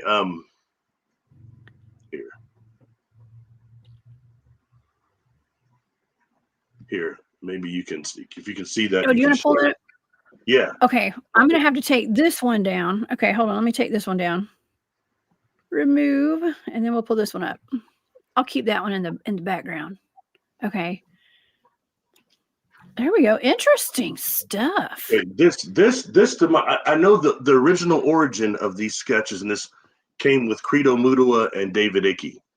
Okay, and he said, because Credo always used Shatari as the name of some of the reptilians. But this was one of the ways that Credo described they have the ability to mask people. One is he described how they can holographic take over certain chakras in us, especially the sexual chakra. And you've seen that illustration before, the like shadow reptilian standing over somebody kind of connected to them. Yes. That's one way they're able to do it. And the other is by actually doing face morphing. Okay, and that they can morph their faces. And sometimes he had described them as using these masks to help them. And on here, you see what's represented as quote unquote the snake people, and then also the Shatari that are more reptilian. But that one with the Shatari on the bottom, check that out. That's one of them using one of those masks to do some type of a symbiotic replication of human to human face or face to body, whatever. You know what I mean? But it's what they're trying to show on those pictures there. And you got to remember, this connects to, although this information came out later, this very much connects to the movie V. And those people that were doing those AIs were just trying to show us V all over again. You know, and that's something that's been around a long time, but that's based on this stuff. So how much of it is reality compared to fake? Not for me to judge. Although I do not believe those videos, but that's what they're basing it on, is this, which may be fact. And I think it's about time that we able to break this out into open and really unveil some of these people and catch one of them. Something more than just somebody's eyes looking like slit on a YouTube video. You know what I mean? Yeah. Well, and those are pretty cool videos. Don't get me wrong. Especially the Michael Jackson one with the black eyes. I know. They're very captivating. But nonetheless, if we want to stick to reality and get out of some of the fantasy, we need to start proving this right now, and even proving that this species exists beyond just, you know. When I first heard about him, Jessica, it was a book called The Urugu, Critiquing of Western Civilization, I believe it was called, but it's The Urugu, Urugu. And then they were saying stuff similar to this, what Credo talks about. It was one of those books, though. And then the next time I heard about him was a few years later from Bringers of the Dawn. That's about 1988 by then, 89. And she had called him Lizzie's. What's her name? Barbara Martinique. Anyway, that's the first times I had heard of them, were those two times. But since then, the whole reptilian thing has blown up 1,000-fold. In fact, to the point to where if you're somebody that's a contactee looking for information, you have to get past just hearing so much about the reptilians and so much about the grays that you have to really study to try to find out about a lot of the other beings, past Pleiadians, you know, but our local system. Anyway, sorry, I just thought I'd bring this up for, you know, just general information for educational purposes, right? Well, I can appreciate that. Okay, now this I'm not going to say it's concerning or anything that people are doing this, but like some of these people in here, I mean, just look, I'm not going to play all these videos. You guys can go find these on TikTok if you're on TikTok, or on Instagram or Facebook, wherever. People, this is kind of a trend right now. And you can see some of these guys, like that guy, like the fourth over right there, he looks like a reptilian. You know what I mean? Like, they're not all just, you know, extraterrestrial looking grays. I mean, they're like reptilians too. For a minute, I thought that's that guy with all the tattoos that's trying to tattoo himself to look like a lizard reptilian. Man. Yeah. Oh yeah. They got Jake Paul on there. I got a question. Let me just quick. So if he's a reptilian, why did he get knocked the hell out like that a few days ago? A reptilian allowed himself to get knocked. Godzilla would let himself get knocked out like that. He got dealt with. That's a good question. That's a good question. I don't know. Oh my God, you had to go there. I was trying to figure out what happened was going on him and Mike Tyson between him being a reptilian and Mike Tyson smoking that Ric Flair drip. Mike Tyson got about 5 different strains of bud out, man, and they're strong as hell. So I hear. Oh, Lord. So you hear. Oh my gosh. Yeah. I don't know. I think it's all just I think it's all in good fun. However, we have been covering a lot of the crystalline technology that we've talked about with the reptilians, shapeshifters, and the news anchors, and we showed videos of like, faces pixelating and stuff like that. I mean, I don't know. It's just it's more stuff. It's more, stuff to add to the fire. I guess, you know what I mean? Stuff just to add to the file, I guess you could say, of alien disclosure, reptilian disclosure. I mean, that's what I think. That's what I think. And it's doing it in a humorous way. And the blur between reality and fantasy is there. Jessica, there's something right now they're calling like the demon face syndrome. Now it's the dragon face syndrome. They've changed it. Demon. No, well, they've got it is the demon face syndrome, but they've also got the dragon face syndrome, which actually it morphed into the dragon face syndrome recently, where people are actually seeing what they could describe as like reptilian faces on people. It's also called PMO scientifically. I don't want to say it wrong. It's like promospomotum ophanophasia, something like that. Anybody can look it up. It's called PMO. But most of that is based on that. And the reason why I take that seriously is because that's something that initially comes from people that have delusion or people that have brain injury or brain damage.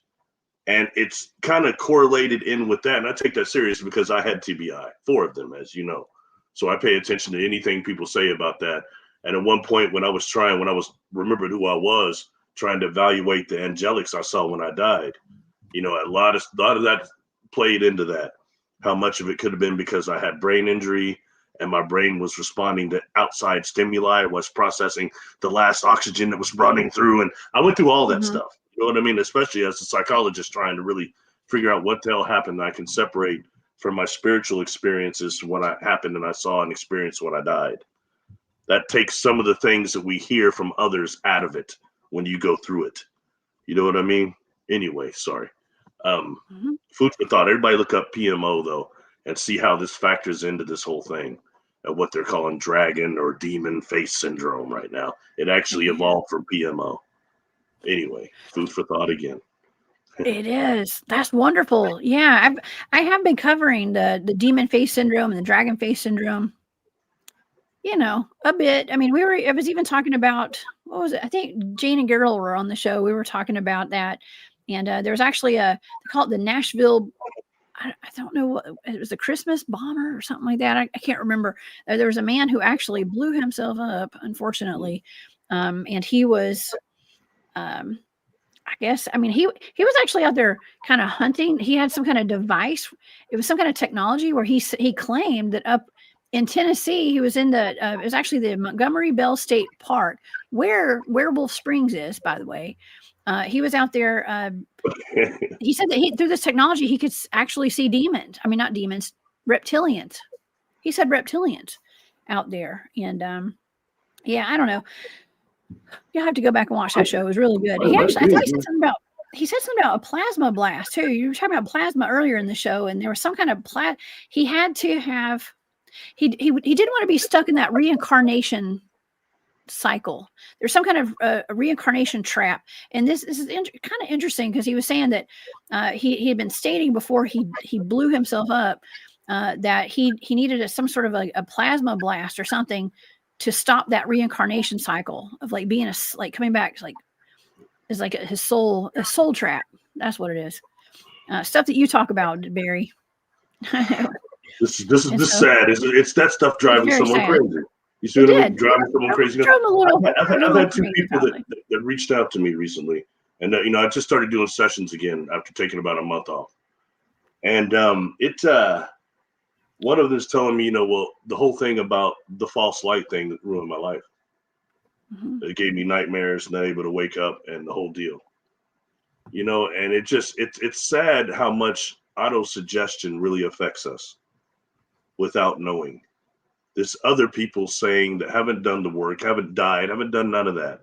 And the ones that are making that claim, what I'm finding out a lot, is they're strictly talking about stuff that really happened to them in the body. And they're still connected to the body. And they're perceiving things through the body during the NDE. And they assume, and what makes think when you get away from the body completely, all of a sudden, if you don't have the mindset, you're susceptible to all those different beings that are going to steal your super consciousness that's part with God. Obviously, they have that much powerful. They can control that. They cannot. That's bull, unless your super conscious agrees to it.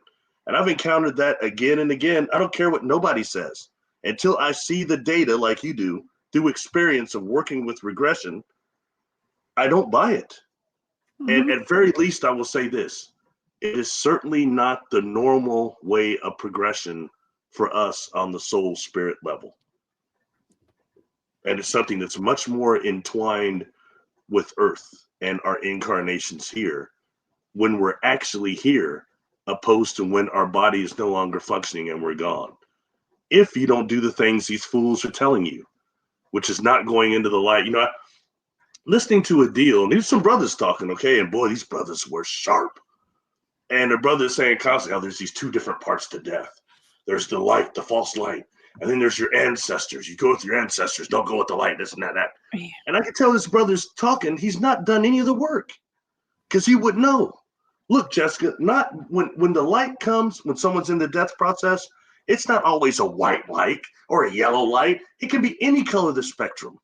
I've got several different colors of the spectrum, but with each one comes loved ones. And, and I'll ask, because what if it's a trick? What if it's false? What if it's the machine doing it? It's not really them. Ask them, does this feel like your family? Does it feel like the person you knew? They'll tell you. What are you feeling on the soul level? And they come with the light. It wasn't the light itself. It all is together, just like love is a part of it. Why is it during these transitions when I start talking about the creator and love, all of a sudden these earthbound spirits can see the portal that was already there? I can see. They can see the people in there I've already seen. They were already there, but they couldn't perceive it because they're trapped, lost in darkness, but living through somebody else's body. Wow. And having the expression of patterns through them that are keeping them feeling alive, but it's destroying the other person's life. It's not cool. Wow. And these people that are promoting that without giving you any solution, it's not cool. It sounds great. It gets you clicks. It'll get you likes, but it won't help you when you go through the death process. Yeah. You'll be what some of these earthbounds look like. Well, I didn't go into light because I was told not to. And some fool in one of these circles we know of. I've even encountered that right now. You know what I mean? So I said, well, this person is getting people trapped. But I don't say it publicly too much. But this stuff is getting serious because we don't have much time to fix this place, to figure out what's going on with the cryptid phenomenon, the demonic factor involved on it, trying to change that around, change to where people can actually accept their experiences and learn about them and benefit and grow from them instead of being called crazy. I know. We're all a little crazy, Barry. I'm just kidding. Yes, crazy you're like right. a fox this way. Crazy like a fox. Yeah. Anyway, sorry. I don't mean to go. Sometimes I find myself going into philosophy. We do these shows. I don't mean to do that, but it's okay. It's just, I don't like when I see suffering happen. And that earthbound spirit thing is suffering, Jessica, on both the half of this earthbound spirit and the person that they're. I got to agree with Edith Fiora that they're possessing. That's what it is to a degree. And I'm hoping right now with what work we're doing, if it just helps the earthbound spirit population to lessen, it means something. You know what I mean? Let alone expose that these people that are taking some of the power that we have when we get out of our body during the death process. Now, look, Jessica, it's a huge shock that goes with the death process. A huge shock. It'll leave people disoriented and even get you trapped here and other things. Okay. Mm-hmm. But the truth is that when outside of the body, once you go through that shock, you've got an enormous amount of discernment, even more than you do now. And I'm by no means, my friends, taking away from the fact that the ecosystems here on Earth are predatorial. Everyone I see from micro to macro is predatorial on this planet. So I'm not so naive to think that this universe on the energetic conscious level is not just as predatorial. Okay? I'm very aware of that. So you got to know what your mindset is, what your protections are, and how to guide your intent of will when you're outside of the body. That includes not just astral projecting. It's more than that. Because astral projecting, your body is still functioning. You still have that self-preservation that will snap you back most of the time. When the body's no longer functioning, you're in a different deal. So you got to have the different mindset that can configure your energy parameters to do, or we could say Carlos Castaneda, morphing the energy body, morphing the dream body. We could call it these things, whatever gets you off, you know. Whatever you prefer. Yeah. Oh. Yeah. Phoenix. Hello. She says, Is Flores Encounters is a great book. Highly recommend. Thank you. No, I've got that Very one right cool. here somewhere. I was going to say, I bet Barry's got that one. Yeah, it is a good book, actually. You know, it's cool. What I really liked about Edith's work, it changed my life back in the 90s. You know, when it was first recommended to me around 99, actually. But her work was with encounters and dead people was unexpected. But when you start doing the real work, she's kept encountering it. No way around that. Yeah. You know, and it's so weird. And some of the stuff that I've come across during regression work, look, I'm in a contactee, but it still blows me away. I'd be feeling brand new on some of them. You're like, whoa, some of that stuff is so heavy. Or like crossing over that earthbound spirit that was a extraterrestrial from a crash. You know what I mean? And it was a mantid of some type, but that stuff like that just blew me away. And the fact I was able to get them to cross over, I was even more proud of, because you don't have a system that make fit perceptually a being from another planet, but they get trapped here in an accident. You know what I mean? So it can happen to others within the electromagnetic fields of this earth, even if they're not from here. Food for thought, as some of the others that were non-physicals got stuck here when they started coming here, trying to get their nuts off. Trying to have entertainment purposes only. Trying to have sexual intercourse. Sorry. Walnuts or pecans? I'm just kidding. Pecans, yeah, that's it. Oh, you got the pecans. I'd rather have some walnuts than pecans, man. And no peanuts either. No cashews. No, give me some walnuts. That's sweet from the left to the right, like they song. Anyway. Oh Lord! Just kidding. But Barry. But sorry, I'm still paying for the Shaq joke. You remember the Shaq joke? Yes. Don't bring that one up again. I didn't think anybody even really heard that or knew what I was talking about. When apparently they did. I did. One of those Cosby jokes. It was a Cosby joke. Or maybe Thank you, Maureen. Maureen says for entertainment purposes only. Thank you, No, education. No, I'm just kidding. No, it's entertainment for sure. Oh my gosh. My brother actually saw that. My brother saw that, was laughing. He said, "Man, no, we do. Listen, I have one more topic I want to bring up before we go today, Barry, and and this is, speaking of ETs. Have you heard that penguins are from Venus? Have you heard this? Penguins? Oh, it's not dolphins. You know, I gotta be honest, Jessica. No, you went over my head again. I've not heard this one. Okay. Well, we're gonna pull this one up. Hold on. Let me take this comment down. We're gonna get into this briefly before we go today. Okay.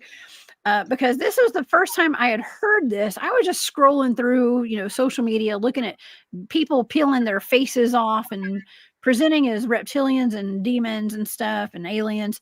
And I came across an article that said penguins their feces. Okay, this is kind of gross, y'all.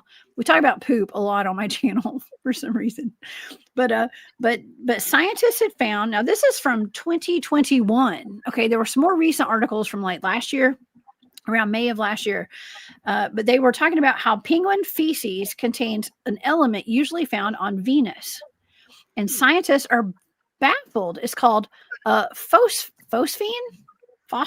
I guess. And let me, I guess I could read this article for the audience today. This is out of sciencetime.com, in case you guys are wanting to go check this out yourself. The Science Times. Let me block off some of these here. I'm going to try to make this bigger. Oh, Lord. Let's see. It's either going to help it or make it worse. Here we go. Scientists have been left confused after discovering feces of penguins, that's their poop, everybody knows that, that have phosphine, a chemical element they discovered 38 million miles away on Venus. A report from the Daily Star said that the experts are now planning to examine the Gentoo penguin's lifestyle. This is a penguin species that usually exists in the Falkland Islands. It is believed that investigating the animals may help them detect organisms that are present on other planets. According to the Imperial College London's Dr. Dave Clements, they are convinced the phosphine discovered is real, although they do not know how, or they don't know what to make it. More so, even though the discovery, oh Lord, has left scientists baffled, the Dr. Clements explained it could well be to do with the defense or signaling against competing microbes. And they describe the Gentoo penguins as native to subarctic and Arctic islands, where freezing temperatures allow perfect nesting, foraging, and breeding conditions. Okay, and despite the icy habitats, the penguins usually live in ice-free places such as rocky, flat beaches and low-lying cliffs where large colonies of individuals can gather. And okay, let's get down to the discovery. Clements also said that a certain anaerobic microbes yield phosphine. It is found in pond slime as well as the guts of badgers and penguin guano. That's their poop. In 2020, a report said astronomers found phosphine in the clouds of Venus, which they say could suggest the existence of life. Now, Barry, I don't know. I mean, there could just be phosphine here on Earth if it's found in pond scum and stuff. But what do you make of this? Do you have a thought? Any thoughts? It's new to me. It sounds, one would be wonder what somebody like our friend Brad Olson would think about this. I want to say it was Brad that was telling me he spent a lot of time in Antarctica about how horrible the penguin feces were, how numerous they were, and like people don't understand it's almost like a biological hazard out there. I think it was Brad telling me that. I could be wrong, but I think it was him. Anyway, and when you start dealing with that amount of hazardous waste, I mean, what's all going to be in there? And I saw something in there. They thought could be a part of some of it combating some part of environmental factor or something. I don't know. I'm going to have to look more into phosphine and more into both how much of it is on Earth and how much of it is actually on Venus. And I have to do some research on it to really make a deal. But I mean, it's kind of like, until now, I thought it was just women were from Venus. And men are from Mars. Yeah, is that what it is? Okay, yeah, it's a movie, right? Yeah. But that, I don't know.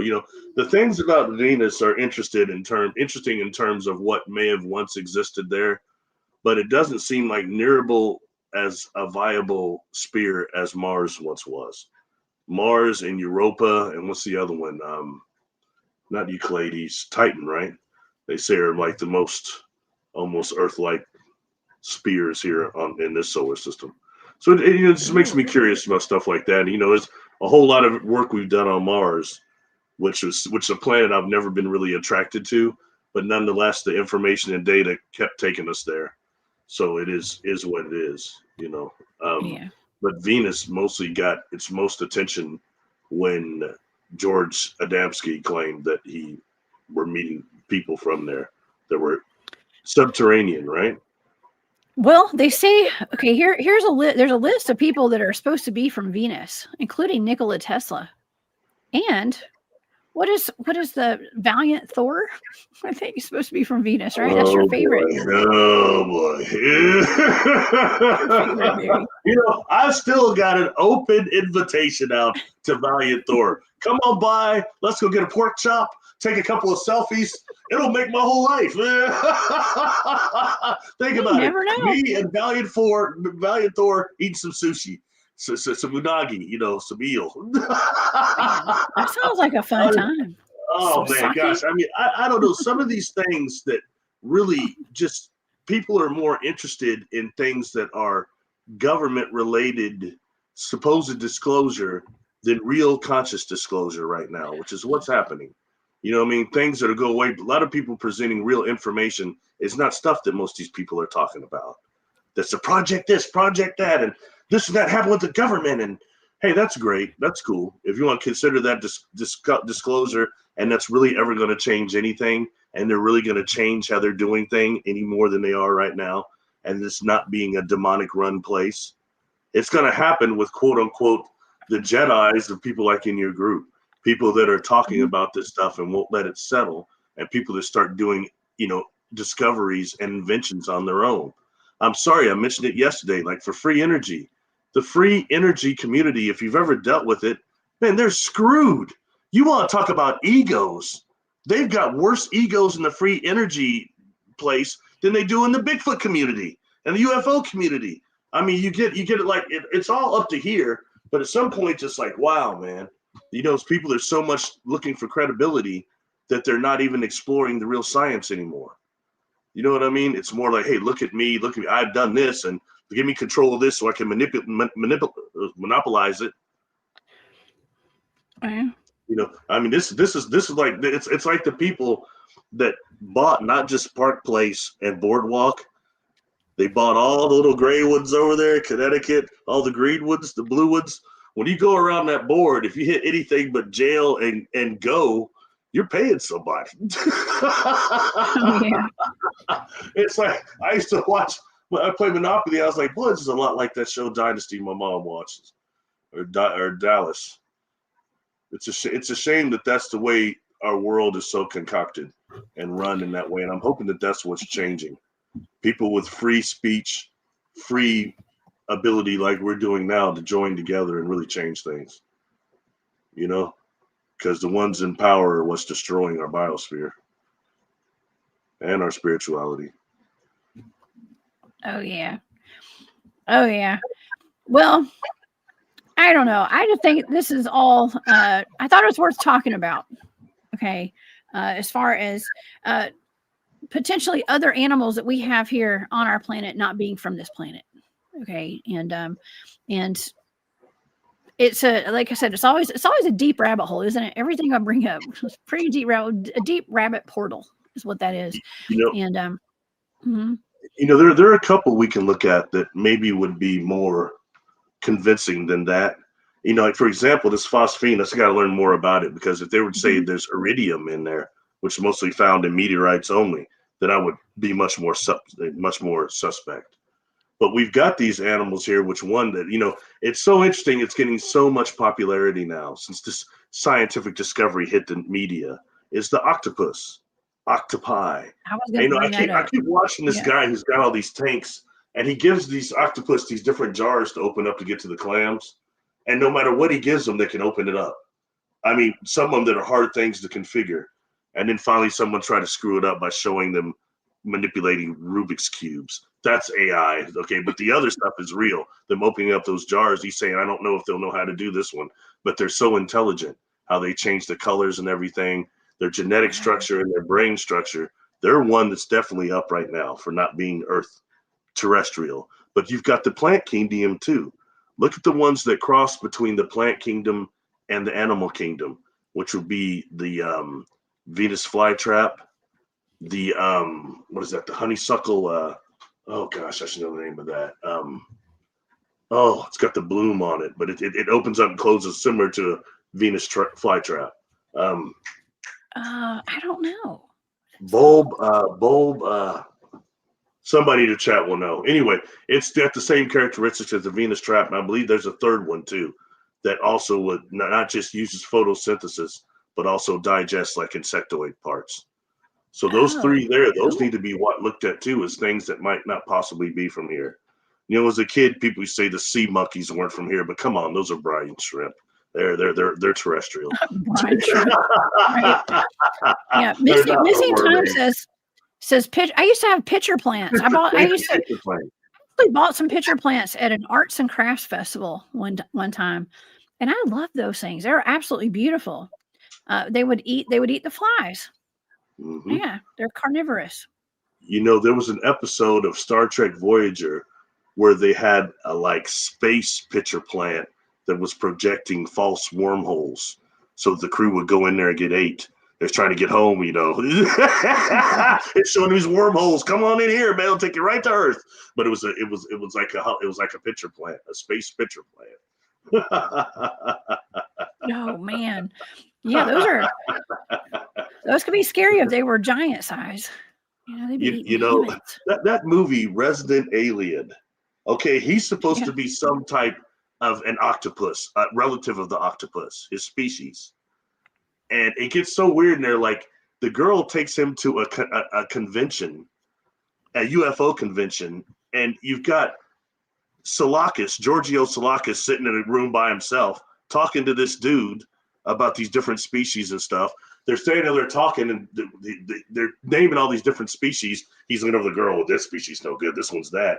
And then they throw out the blue avians, and he's like, they owe me money. And I was like, well, they're really throwing that in there too on this show. But anyway, it's so much about the octopus, and he'll go to this restaurant with his friend, and there's a blue octopus in this tank. It's a seafood restaurant, and the thing will put its arm up there and start telling him, hey, man, they're about to grub me up, man. You got to get me out of here, you know? And he goes and gets blowed at the bowling alley, smokes a couple bong hits, and he goes back to the restaurant he's eating, and the thing is going to tell him, hey, man, what are you doing? I said, man, I'm about to get served up for somebody's plate, and you're taking bong hits? It's kind of funny, the communication between him and the octopus, though, because he's a form of it. But how far that's going now, just in entertainment, is what I'm saying. Mm-hmm. And that's something that was just released a few years ago, what they actually are genetically. You know, when I was a kid, there was a movie called Octopus about something like the Kraken that was smashing up ships. So you thought they must all be evil, you know. Yeah. Release the Kraken. Yes. Oh yeah. Octopuses. I don't know. I think it's octopi. They are they're very intelligent. Mother Goose says octopus have 10 brains, way smarter than us.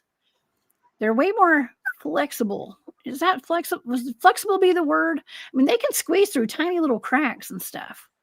They have chameleon abilities. And I know I know people don't like eat. I saw Candy says she doesn't like when people eat octopi or octopuses. It's too tough. It's not very good seafood. I know. I think that I have tried octopus. I hate to say that, y'all. I know. I have. I didn't like it very much. Okay. Don't care for that. Don't care for squid. Like calamari. Don't care for. Don't care for shark either. You know, real calamari is not bad, but the point is, you got that crap they're doing now. It's not even real calamari anymore. So, that's what food is real anymore? Unless you grow it yourself, raise it yourself. That's a whole other show we could do on that. But I have a cryptid Huntress channel, not a cryptid food channel. So, that question. Let's get a discussion about this. Do you like lima beans? I love lima beans. Yes. I found somebody. Okay, you like lima beans.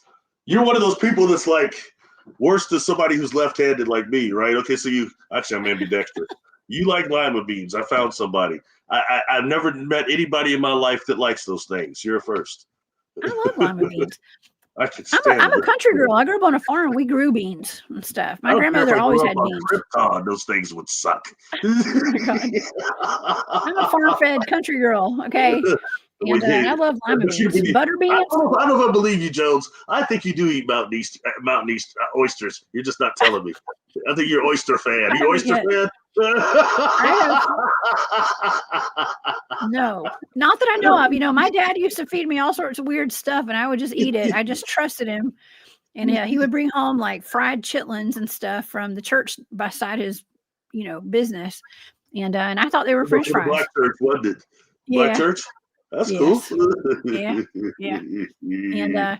And so he would they'd be on like a paper bag, and he would just dump them out on this paper bag and put some ketchup, and I would just dip them. I liked it. I didn't know what they were. Okay. Just eat it. Sometimes it's best not to know what you're eating. Okay.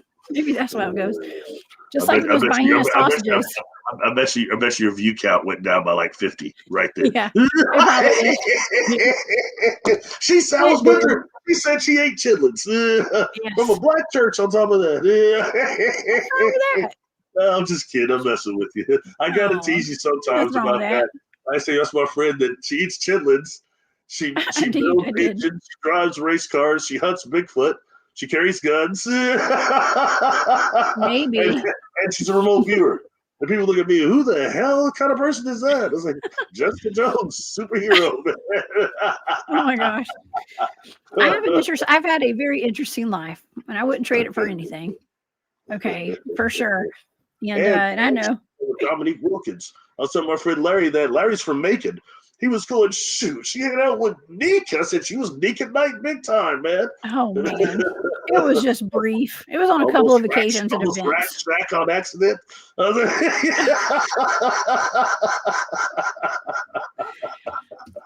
Barry, you are on fire in many ways today. I'm just kidding. You're so funny. I know. We don't have a little bit of fun. It's so fun because the subjects are so dark sometimes. Got to have some type of humility. They are. We have a good time. I've had a wonderful time today, Barry. I know we went a little longer than normal. I know this is our last day before the kids go back to school for the Christmas break. So a little extra time today. Yet. Okay. Yeah. Oh no. We go back this week. Okay. So we will be back in our regular schedule after today. Of course, we've been on a holiday schedule, y'all. That's why some of the daytime shows have gone a little bit longer throughout the past couple of weeks. So Barry, thank you so much for being here today. This is always a wonderful time. I think that we covered some very interesting topics today and took a deep dive. So thank you. And there's a lot of truths involved in there too, not just all fantasy stuff. I like that, to where it keeps you kind of like a balance of some sort. You know what I mean? Good to have a little bit of science in there just to back some things up to give a foundation. But some of this is so weird. It's going to make us stretch our science, It is. It's very weird. And, and it came down to my personal experiences that I had this weekend. And I want to thank David Pardue. I want to thank Don Tart for being here in the chat today. I bet Keith's in here too, but he just can't speak up because he's at work. Okay. I don't know. I'm not calling you out, Keith, but if you're here, shout out to Keith and Ed. And my buddy Ed as well. Thank you, Ed, for the great weekend. We had a wonderful research weekend around Uwharrie, that area of North Carolina. And man, it was awesome. But we had some, like I said, I had like an existential crisis at some point because we're trying to figure out what exactly are we surrounded by at this moment. What are Bigfoots? What is Bigfoot? Could there be something more ET than something that's like more natural, like a almost like a primate out there? Yeah. What's up, Barry? Something worth mentioning, I think, that we just kind of I forgot. You had mentioned how Matt Delph's video, how that ship that those grays came out of, it was an orb at first, wasn't it? Orb-like kind of. Well, or was it just saucer? In the video, all you really see are orbs shooting past the camera and landing on the ground. 2 orbs. There's an orb and another orb, and they land on the ground and they turn into ETs. They run around in circles, and then they turn back into orbs and shoot past the camera again. So I don't think they didn't come out of anything. That's what I was trying to remember. No. Come out of anything or go into anything. I do remember there being orbs and turning into those grays. That although the head was gray-like, their bodies looked way more insectoid-like, and the way they were moving. I mean, they were fast, probably faster than Sasquatch. Those things were moving wonky. Yeah. And the way they were moving kind of reminded me of, I don't know about you, but when I was a kid, you have one of those ant hills in the container, and you can see them doing all their stuff in there. They kind of were moving like that to me on the surface, though. It was very bizarre. It's stuff you can't just fake. Who would even think to do that? You know what I mean? Yeah. I mean, ETs don't move like what you would think, I guess. I mean, that was an eye opener for me, for sure. And I've been in the presence of ETs before. You have to, um, even cryptids, they don't move naturally, like what you think would be like natural movement and stuff. And even I think it was Bigfoot Dwarf had said something about that before, where it looks like almost like a cartoon, where there's like it's like where you do use one of those books, and it's like got the drawings, and you flip through the pages quickly and it moves, but it's like it's missing a frame, like like that.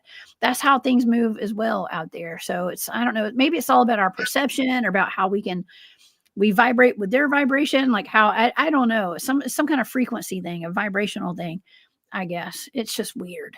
It's real weird. Yeah. Interestingly enough, I don't see a lot of them moving in my presence. They're Hmm. often stationary. You know what I mean? Hmm. Or floating. Yeah. Well, that thing that was by my bed, that Grim Reaper looking thing, was moving, and it was, oof.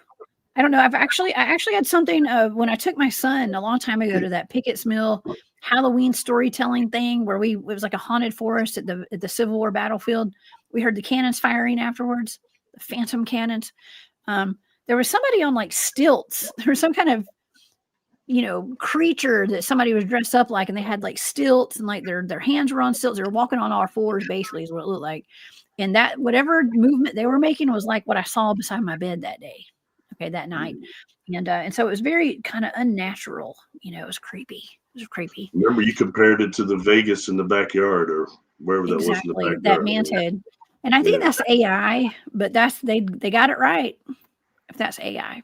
So yeah, that's right. Okay. But yeah, but another wonderful conversation in the books today, Barry.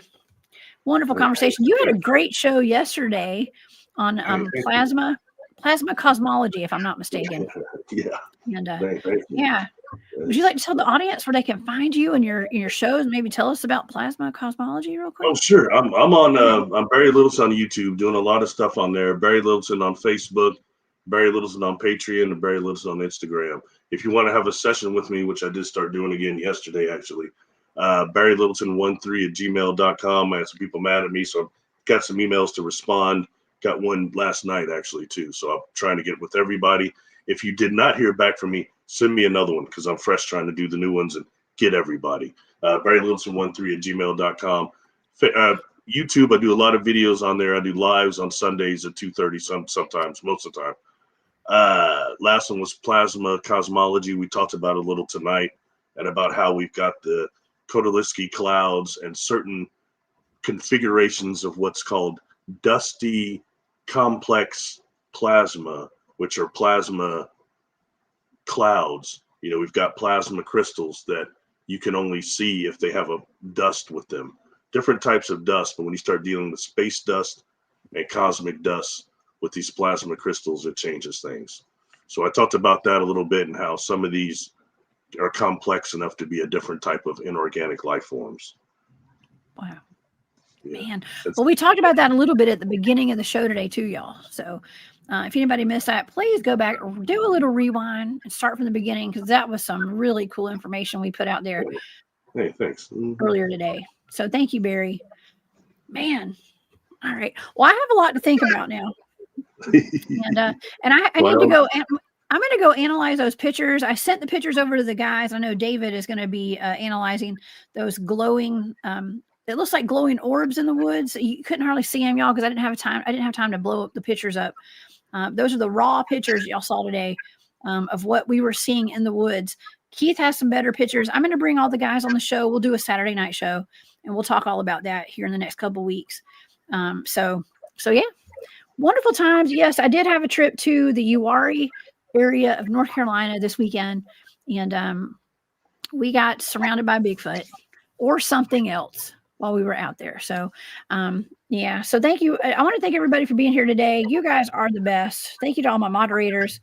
And I'm so sorry, y'all, if I didn't get to your comments and pull them up on the screen. I'm sorry. I tried to get everybody's questions and stuff, as many as I could today. And I want to thank everybody who gave super stickers today as well. You guys are really awesome, and I appreciate all your support, and all the new members of the Hunt Club as well. Lawrence, Muriel, thank you for the super sticker. Terry Brown, thank you so much. Ingenib, Sunfire Goddess, thank you for becoming a member of the Hunt Club. I was blowing up your mind. Yeah. Keeping your mind from engaging in the chat. In the chat. I know, right? I'm trying not to. I know it gets distracting sometimes. It does, because we have such a wonderful chat. We really do. We have the best chat on the internet. Okay. Oh, you kill it. Really somebody just said something about it's gone, but it was camouflage and Sasquatch hairs. Hey, please go to my YouTube channel, check out the playlist, Sasquatch playlist, and I've got a whole video on there about Sasquatch and invisibility. And it includes their hair and what their hair can do, what you're talking about. Yeah, very cool. There's a couple of scientific deals behind that. Okay, I just thought of something. I'm going to leave the audience with this today. Speaking of hair, I was so cold this weekend. I woke up in the middle of the night. I kept waking up all night on Saturday night because it was so cold. I had a 0-degree sleeping bag. So that's like, I should have been snug as a bug in a rug, but I literally was freezing. It was still cold because it was so cold out there. I woke up with my eyelashes were frozen, and because my face was sticking out of my. I just wanted to tell y'all, it was awesome. Actually, it was awesome, and my contact lenses were frozen too because I sleep in my contacts sometimes when I'm out there, and it was weird. It was so weird. I've never woken up like that before. So, yeah, it just made me think about that. What I do for everything you keep telling me, it doesn't sound like a lot of fun, man. That's how much I love Bigfooting, y'all. I will go out there and have my eyelashes freeze together because I love Bigfoot that much. I love Bigfooting, and I'm not complaining. I just thought it was funny. Okay, don't you want to go camping, Barry? Especially when it's cold. I don't even like s'mores, so I don't know. Oh, I don't know how I'm cut out for it. Brother, maybe 2 weeks, man. Maybe 2 weeks. Oh my gosh. Yeah. My mom was like, why didn't you just put on sunglasses? I was like, what good is that going to do? So, yeah, maybe some goggles or something. Then the goggles would probably freeze in my face, y'all. Okay. So there's really not much you can do. Like I said, I'm not complaining. It was just fun. Okay. But yeah, you guys want to hear more about the trip? I will bring the fellas on. From up in North Carolina. I'll bring Keith on as well, and we're gonna have a good conversation. Barry, we will see you over on your channel, Barry Littleton. Y'all go over there and subscribe, please, and become a member of Barry's Patreon. And also, you guys, please put a thumbs up on the video today if you guys like it. Share it out and give me one of those hypes. Let's hype the video if you can after the show as well. It helps get all this information out. I think this was great information today, and so I thank you guys so much for all your support. Thank your friends for answering my questions too, because I ask a bunch of them. Yeah, absolutely. Thank you to Don Tart and David Pardue for everything, for being here today too. Okay. All right, y'all. Well, I'll be back on Wednesday with another live show, 1 p.m. Eastern, and it will be regularly scheduled programming. I hate to say that, but regularly scheduled program with the same times because we got school coming back. And y'all have a wonderful rest of your day. Please stay safe out there. And keep your head on a swivel, y'all, and don't live in fear. I'm sending all my love and light to all y'all, and we'll see you back here on Wednesday. All right, Barry. Thank you again for being here. Bye, y'all.